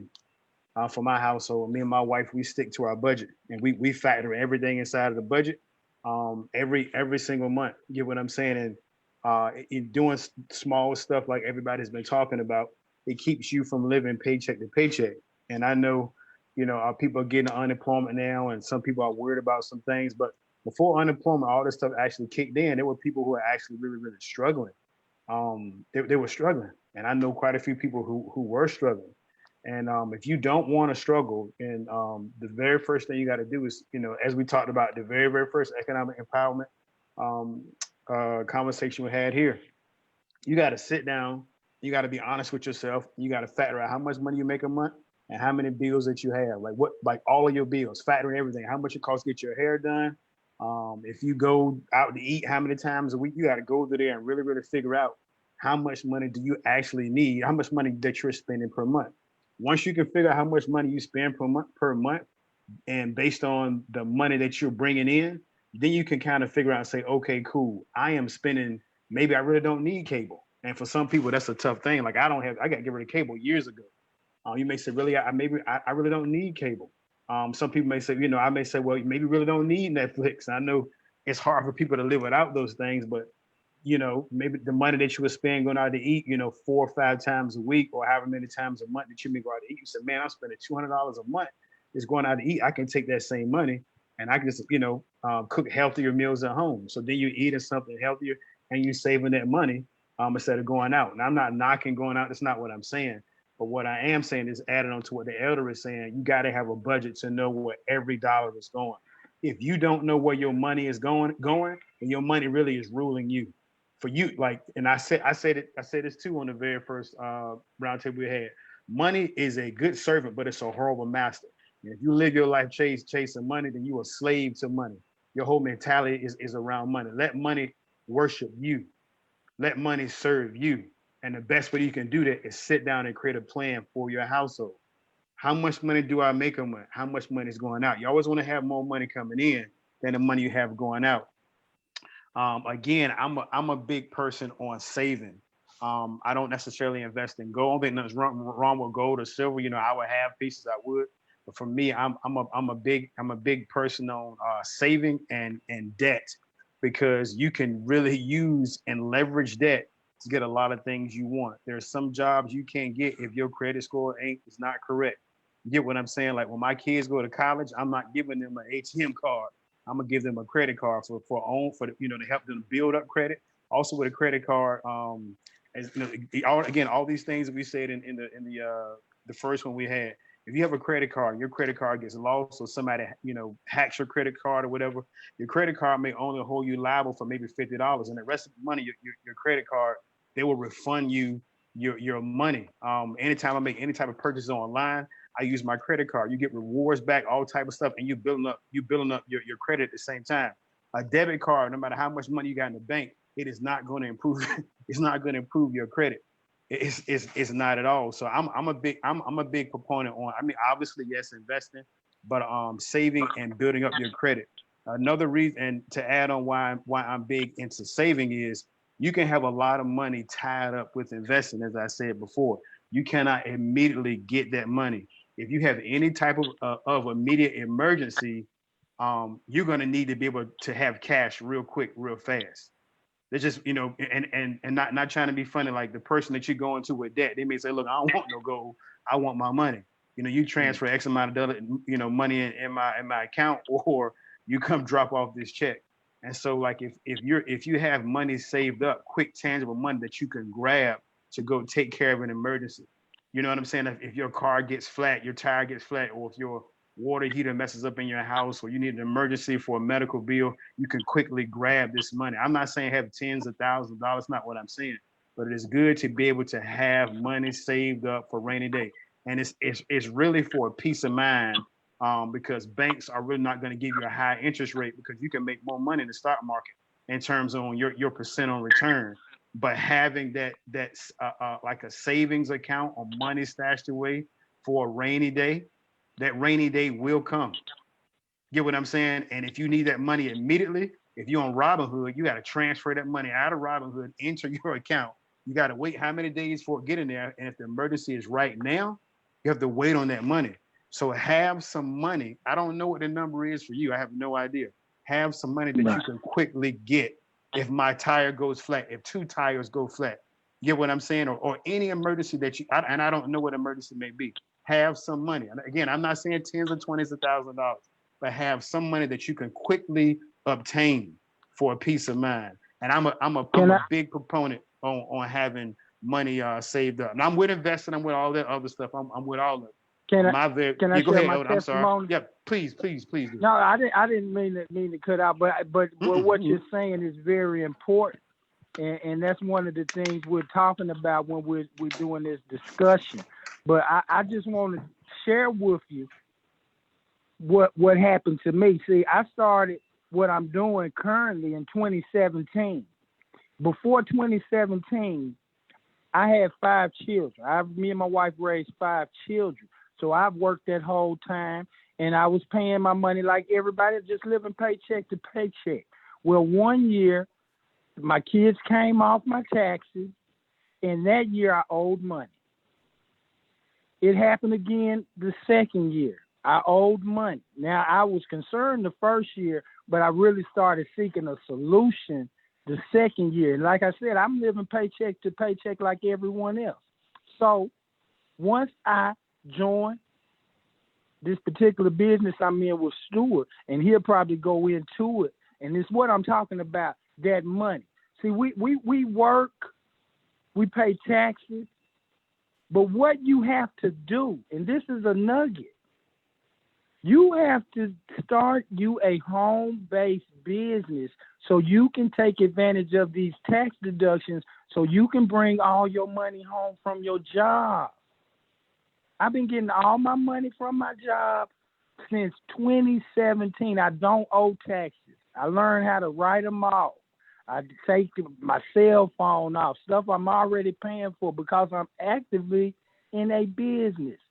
So we want to show people that's working, that's struggling, living paycheck to paycheck right now, how you can partner with us in your next payday when we show you how to correctly fill out your W-4 as a business owner, not just filling it out correctly, but we want you to fill it out as a business owner, and that's the key.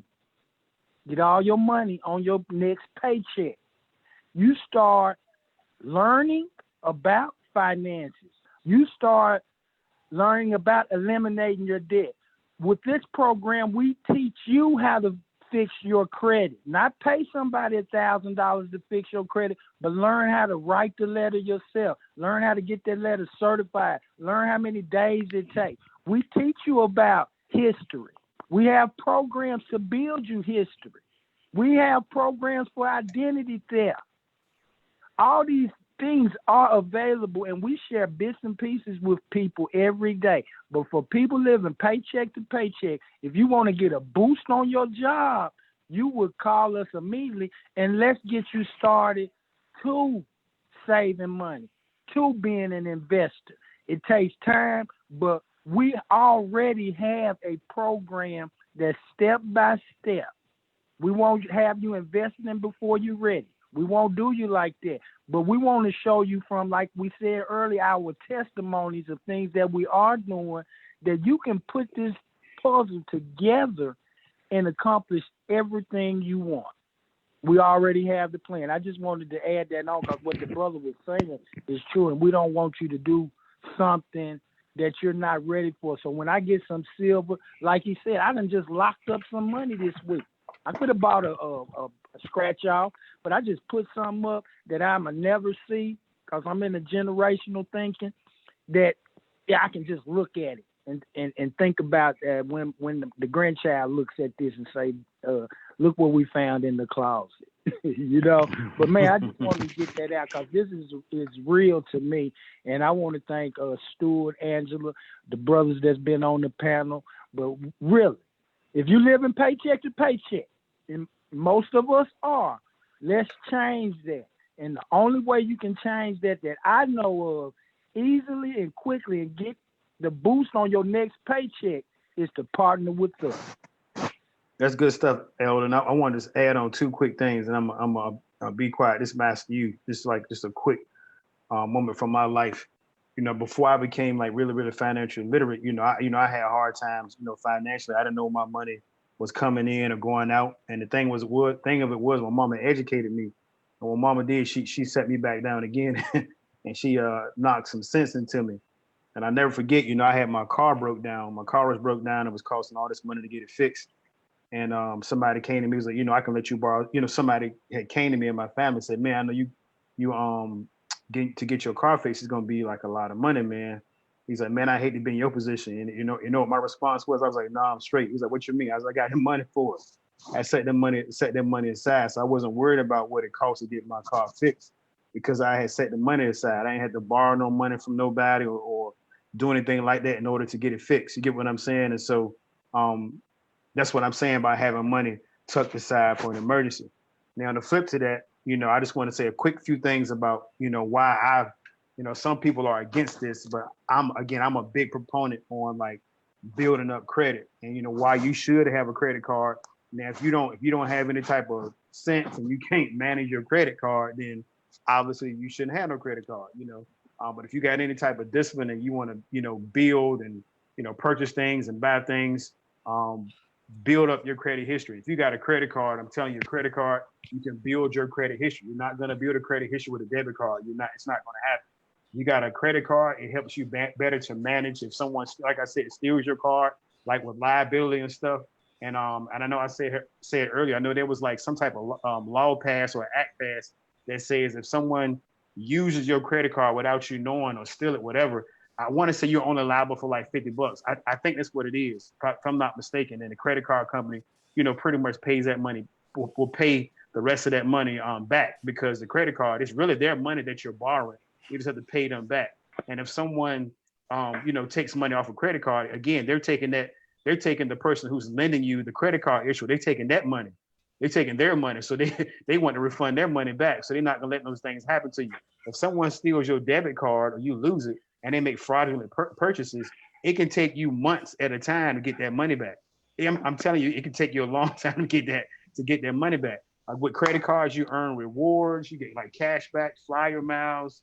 I know like credit card I have, they have like a concierge, I think it was concierge like services or whatever. And so, and again, the biggest thing is, you're building up your credit. You're building up your credit. So again, like, if you got a credit card, you may have like $500 on it. You can use it every month and just get gas like 2 times a month. And so you may spend $40 on gas a month. Just pay it off. Something simple as that, you're building on your credit. And then, a year go by, say, look, can I have a increase on my credit card? If they say yes, what they go to 1,000 now? They say, okay, cool. You still doing the same thing. So look, every time I get gas, I'm just gonna use my credit card. I'm just gonna pay it right back off. And little small things like that, my mom taught me. You help you build your credit over time. And so those are the things that I do to kind of help, build my credit. I have 2 credit cards, and I use them, and then I pay them off every single month. And I can bear witness. I've seen my credit score rise just for doing really small things like that. But anyway, that's my piece. Someone feel free to add on. I want to add on to what that brother was saying. That's the plan that what's your name, brother? Master you? Yes, yep, absolutely. Okay, Matthew, that's that people. And I don't want to be giving all the secrets away from my other brother, but just this right here, credit cards. Okay, number one, credit cards have the highest interest, so you do not want to carry a balance on a credit card, right? You always want to pay them off. Number two, if you pay the credit card off every month for a year, that's like paying 12 companies off every month at the end of the year. All right. So like the brother said, if you just buy gas with it, that's 40, 80 bucks. Say, okay, I'm gonna pay 80 bucks at the end of the month. Bam, you paid that off. And then you can pay a credit card. You can pay on your credit card at any given time. You don't have to wait till the bill is due. You go online and say, okay, I got this balance right here. Let me go ahead and put this money on there and get that wiped to zero. Okay. So that will build your credit up faster than almost anything. Because like I said, at the end of the year, the credit company does not care if you paid off $5 or $50,000, right? They don't care. It just looks like, oh, he just paid this company off. Okay. You do that, like I said, you do that every month, zero your credit card off. That looks like you just paid off 12 companies. And at the end of the year, I can attest to that. Matter of fact, I had a buddy of mine. We were doing this credit. I said, listen, here's what you do. You do this. And I can tell you, he went from like, low 600s to over 800 in about a year and a half. Just doing that right there. So that's dope. Yeah. Yeah. Let me add in. Everything y'all saying is leading me right to my econ. Because my econ is a company that teaches you all this right in exact. Actually, I wasn't even gonna even talk about my econ today. Actually, I was gonna keep it out of it, but y'all talked me right into it. But before I do that, I see my brother Harold got up here. I want to see. Do you want to say something, Harold? Because I see you up here now. Greetings, brother. How you doing? Hey, peace. How you doing, bro? Doing pretty good. Actually, I was in class and I jumped up here. I was actually dozed off for a moment and I seen you sent me the link here. So what are you guys talking about, far as I'm understanding, is investments, ways to get money and things of that nature? Yeah, it's just economic roundtable. Anything dealing with economics on financial literacy. Okay. And I was, in the meantime, what took me so long to show my face was that I was viewing video footage. I don't know if you sent it or someone else sent it.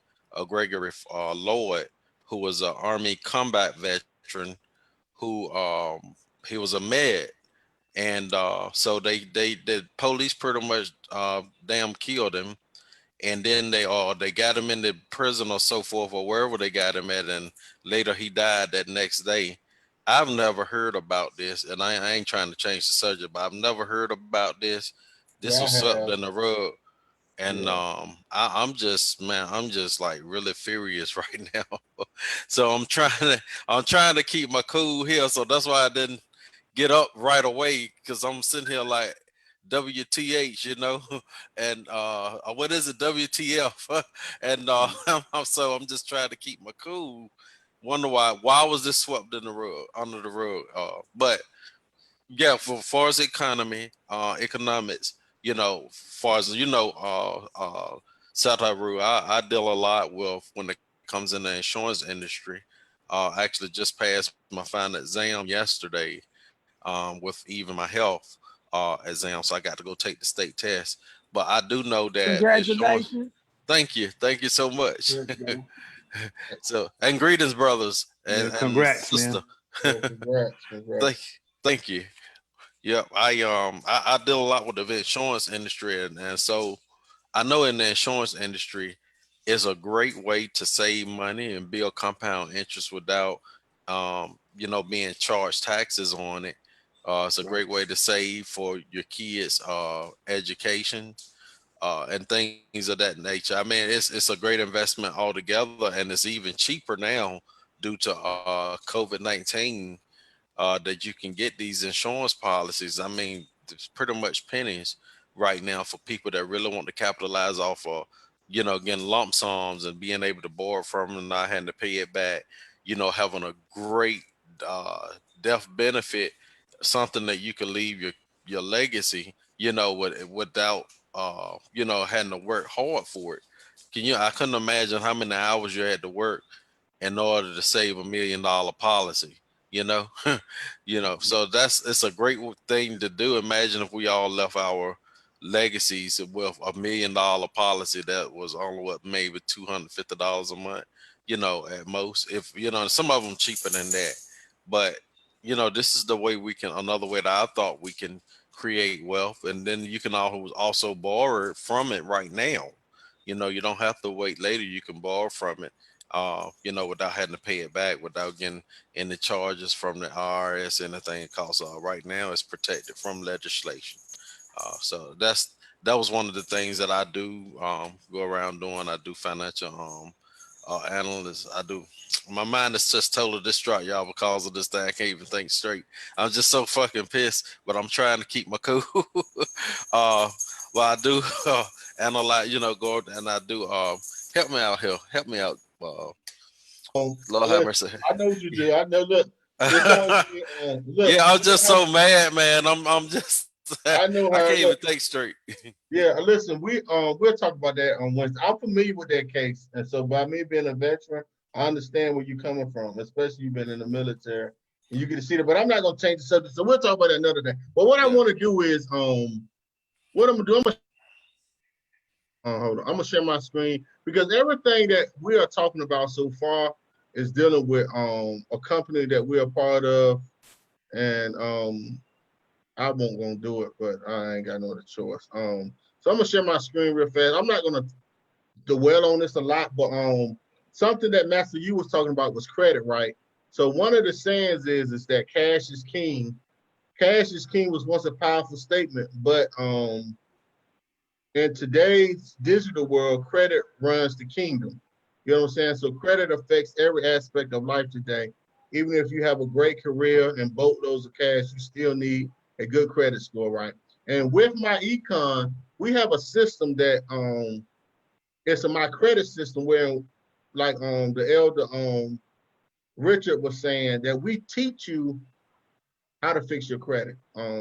We give you everything you need to fix your credit as far as the letters that you need to send, as far as which letters to send, already set up for you, and all you have to do is just follow the steps. It's videos to it, it's PDFs. Um, it's not okay, yeah. All right, it's like there's a whole system. I'm not gonna go over the system. I'm not gonna show nothing, but it's videos, man, and then it's PDFs. We got different credit plans. We got our own credit monitoring, and then we deal with income shifting. Income shifting is like one of the first things that we would want you to do, and that's what start off with correcting your W-4. Because do y'all see this on screen with the W-4 up here, or is it still showing the My Credit System homepage? Can y'all let me know? Showing you got like 4 icons there. Yes, correct your W-4. There you Okay, go. all right, that's what all right. Yeah, so like with this, the first thing that my econ teaches you to do is to correctly fill out your W-4. Over 80% of all Americans have filled their W-4 out incorrectly. That means you're you're giving the federal government too much in taxes every time you get paid.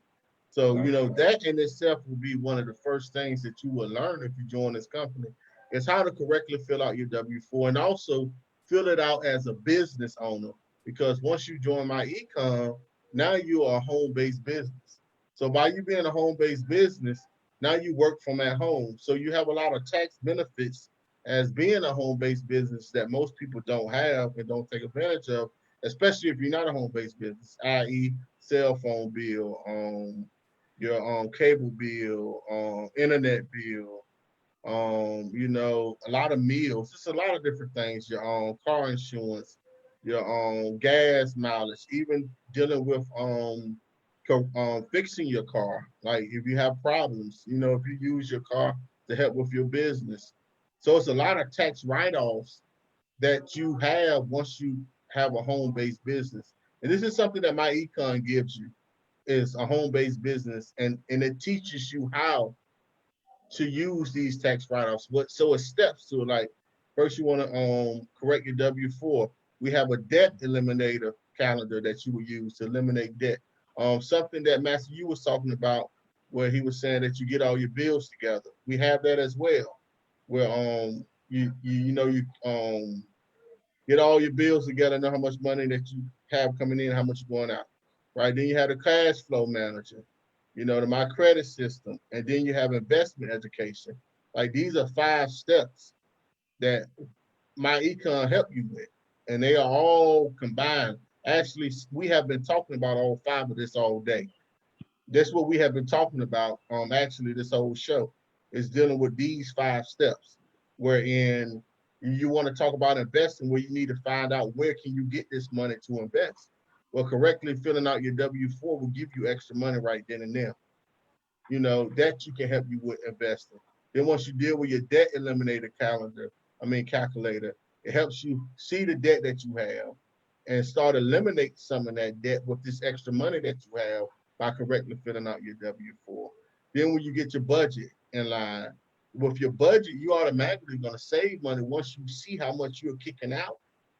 Anybody, most people, once you see, yo, I'm kicking out this much, automatically you're going to come up with ways to reduce some of that. That's just in GP. Ain't nobody got to preach that or teach you that. Once you do it and see it yourself, you automatically going to make some type of changes because you're going to realize you overspending. So that in itself is extra money. Then you correctly fill out your W-4. Now you got extra money. So what you want to do now, what my econ teaches you to do is take that extra money and help eliminate debt. Now you gotta understand, while you're doing all this, eliminating debt, you're still working on your credit because we teach you how to fix your credit. So after you correct your W-4, now you're removing debt. At the same time, you're fixing your credit. You're fixing your credit at that same time. You know, I just got 3 things, took off my credit report, and that was on my first set of letters. So now tomorrow I'm mailing off my second set because it's stages. But I'm mailing out my second set tomorrow. So you know, and hopefully I get more took off. But that's the plan to take you down, right?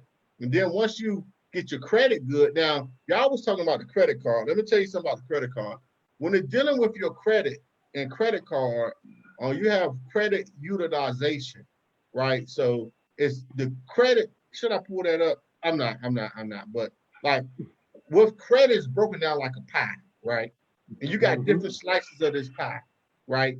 And it depending on what you're dealing with, is certain percentages. So your credit utilization, I think, is 10%. Then you have like the amount of your debt is a certain percentage. Your payments on time. But when y'all was talking about the credit card, let me tell you something about the credit card. And as far as using your credit card, with your credit card, you don't want to go over 30% of the total maximum amount of your credit card. So if you have a $1,000 limit, you don't want to spend over $300. That's the thing. You don't want to go over 30% of the total amount. As far as paying it off every month, that's good, but you don't have to. Because with the credit agencies, they just want to see that you are paying and you're constantly paying. So it's okay to pay it off every month, but it don't hurt you if you don't pay it off every month either. As long as you don't go over that 30% threshold. Some people say 10%, or some people say 20%. But what I've learned is it's 30%. As long as you, because that show that you're credit, that you it show the credit agencies that you're literate when it comes to credit. But when you go over, like you show that you're not literate, but you got to stay under that 30%. That's the threshold I was taught about. I'm saying this is before my econ though, but you don't want to go over 30% when you're dealing with your credit card. But it's good to pay it off, but also you want to build a credit history. So that's the point of credit. because credit is debt. And to build debt, you have to show that you have a history of knowing how to manage your debt and pay off that debt. Right. So, and then, but with my econ, it deals with all this, y'all. And it even takes you into your investment education. So after you done fix your credit, after you done fix your W-4, you done eliminated debt, you done your income shifting, now you done fix your credit. Now they teach you how to invest. You know what I'm saying? Invest in the stock market. And it's classes. And it's like it's given to you. And this is something that we can all use. And then once you get this system, you can start your own independent businesses with the system. Because once you learn how to fix credit, your next thing is, you know what? You can start charging people to fix their credit based off this system. You get what I'm saying? So you can start other businesses based off of learning this, keeping this business, being a part of it, and then you can start extra businesses to get extra income. You know, so I know a lot of people that do it. You know, I'm gonna do it eventually because I'm getting my children to understand credit repair because we're gonna start fixing people's credit. Also, helping people correctly fill out their W-4. How many people? 80% of all Americans got their W-4 filled out incorrectly. You can charge people to do that. So like even with this information that you're paying for, you can use it to help other people and still make money at the same time, right? So I'm gonna stop sharing my screen, but everything that we're talking about, my econ covers. My econ covers all of it, and it helps you with your strategies as far as to creating generational wealth, right? Because with your investment strategies, you can invest in depending on what you want to invest in. If you want to invest in stocks and bonds, you can invest in stocks and bonds. If you want to invest in gold, you invest in gold. You want to invest in silver, you want to invest in silver. You get what I'm saying? If you want to buy property, you know, because that's a good investment. It's land, property, you know, invest in property. You get what I'm saying? You can invest in what you want to invest in, but we have to start somewhere. The whole thing is started somewhere. And I think this economic roundtable that we have every Monday is a good start for our community, you know, to at least beat it in people's heads so they can see that we're serious about economic, you know, and the people that want the information is going to gravitate toward it. You know what I'm saying? Because I deal with energy, and the energy that you put out is usually energy that you're going to get in return. So, you know, the people that is meant to gravitate toward is going to gravitate toward it. And those that don't want, you know, everybody learn at their own pace. So, you know what I'm saying? I've been hearing people talk about financial literacy for a while. You know, I've been hearing people talk to me about other things for a while, and I didn't gravitate to it initially. You know what I'm saying? Because everybody gravitates to stuff at their own pace. But all we can do is put the information out and, you know what I'm saying, and plant them seeds. And as long as we keep planting the seeds, you know what I'm saying, you know they're gonna get some sun, they're gonna get a little water, and them seeds gonna start growing. And you know, and that's all it's about is you know, us trying to help one another. We've been up here for about well beyond the amount of time that I had allocated. So what I want to do is I want to give everybody up here the opportunity to close out, give y'all last statements, whatever you want to say, and let people know where they can find you at, and how they can get in contact with you, and you know, go from there. Hey man, this is Richard. I just want to thank Stuart and the whole panel, man, for a great discussion. I already have shared a link to a Facebook group that I have. It should be up under the video. And man, I just want to thank Stuart for all his hard work since joining me and showing me. It's one thing to have my own team, but I really enjoy when my team helps me to be better. And that's the whole thing of what I'm doing, Miss Angela. I just want us all to do a little bit better and fight through some of the clutter and the distractions that come into our lives and get with a plan that's already done. All you have to do is just follow it.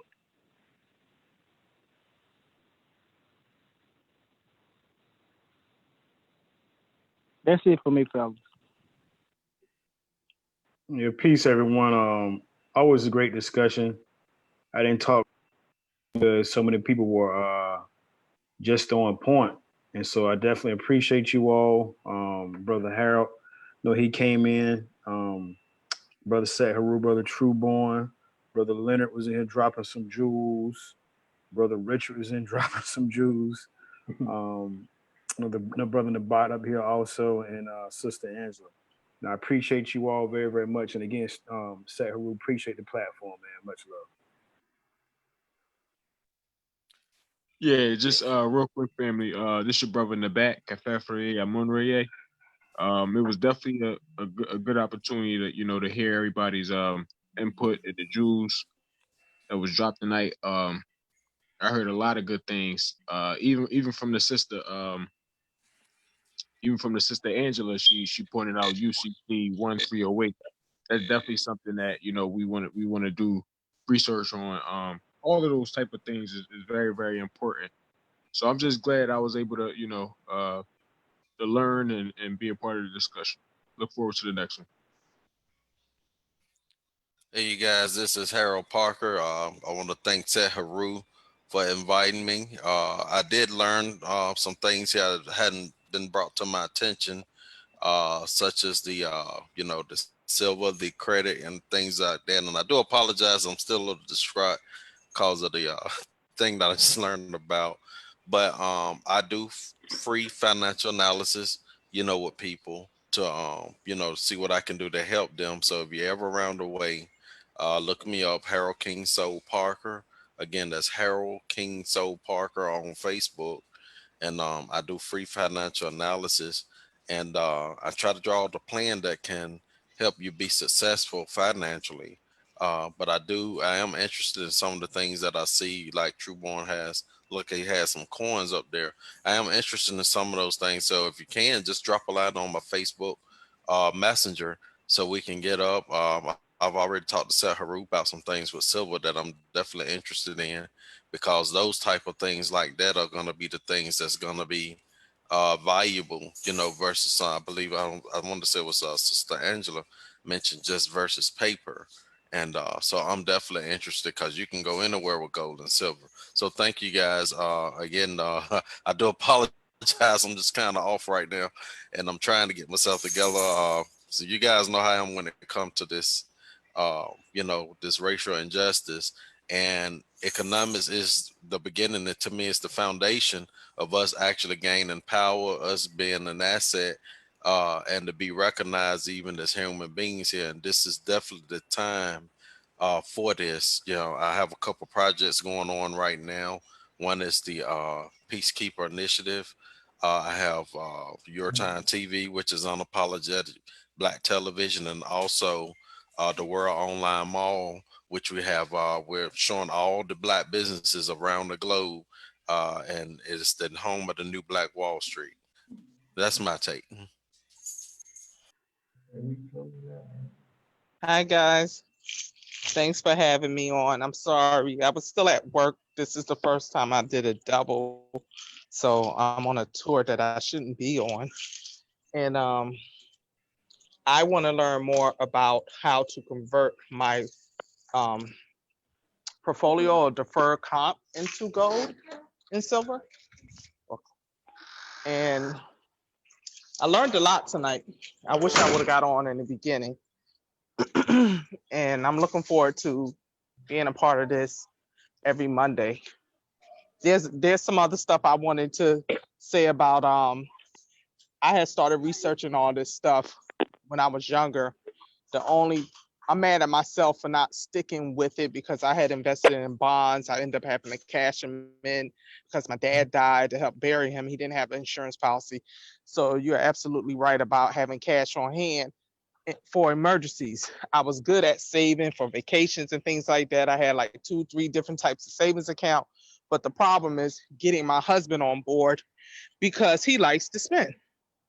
But we'll talk more in our next meeting. You guys can reach me through Richard, or do you want me to put an email address? I'm on Facebook also as Angela Dupree, if you need to find me.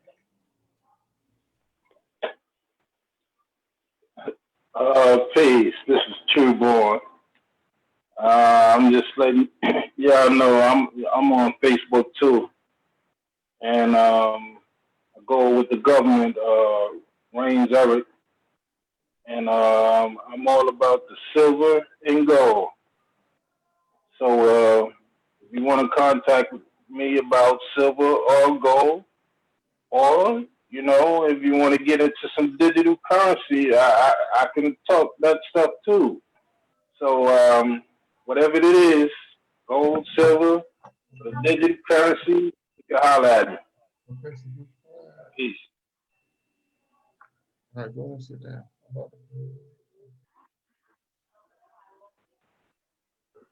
Okay, brothers and sisters, we had a great discussion this evening. Appreciate being here. This was, like I said, my first time. This is Leonard Walker again. I am on Facebook. I was on the other day when we were talking about the voting block and different things. That's a totally different subject. You can find me at Leonard E. Walker at Facebook, or you can, if you want to shoot me an email,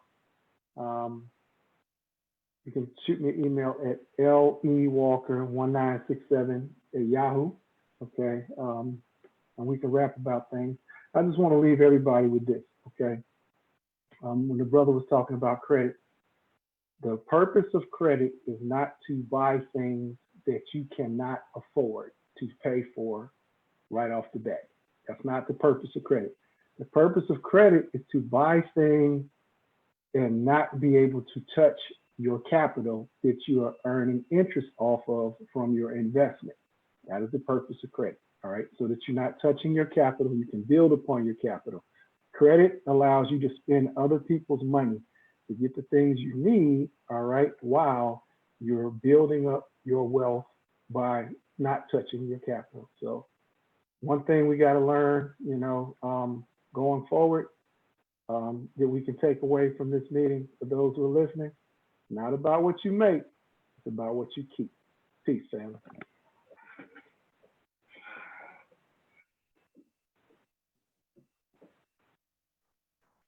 All right, so I hope everybody had the chance to close out.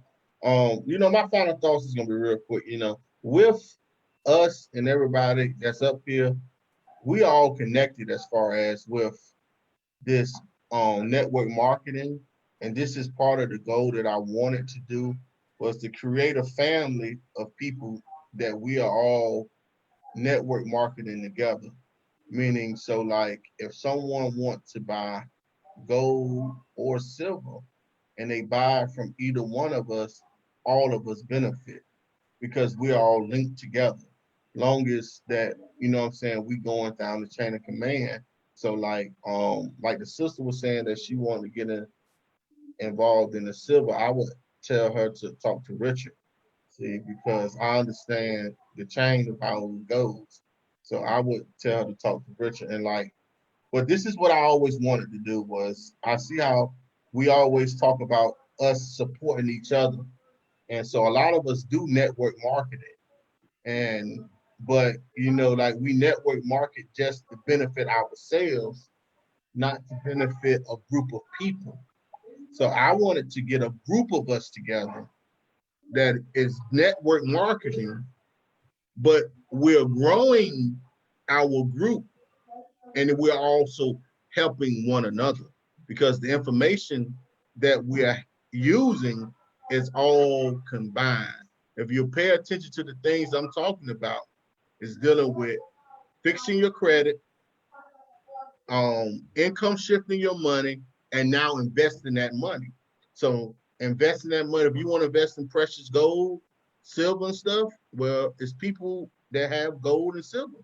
If you want to invest in cryptocurrency, where's people here that know cryptocurrency? If you want to invest in real estate and land, well, guess we got people that doing the real estate and land that's a part of us also. If you want to get health insurance, we got a brother that specializes in insurance, life insurance, I mean. And so this is what I wanted, us all to come together so we can have a group of us where we're all doing this in real time with one another, like investing in the stock market. Like there's a couple of us that invested a couple months ago. It's a couple of us that really did, and we seeing benefits of this. You know, and this is all this like, it's like showing and proving. Instead of talking about it, be about it. And have a group of us together all doing it, and we all gonna prosper together. And with that, you know, I just thank y'all again for taking the time out y'all busy schedule to actually be on this show, you know, because y'all can be doing something else. And at the end of the day, we are building. Like either, I love to say this, either you're a builder or you're a destroyer. What are you? Either you're building up you and your community or you're destroying you and your community. And I try to get myself surrounded by those that are building. Brother Leonard Walker, he have a magnificent plan as far as getting us mobilized and dealing with voting and voting in a block, even though that's separate from this conversation, but it's something that we're gonna push. We're gonna push this because we one big family and we all trying to just come together and unify and also show other people it can be done. Because a lot of times people don't believe it until they see it. So sometimes you gotta let them see it with their own eyes. And with that, you know, I want to leave y'all with don't work for money. Let your money work for you. And the best investment that you can ever make is investing in yourself. Peace, family. We'll see y'all next week. Peace, brother. Peace.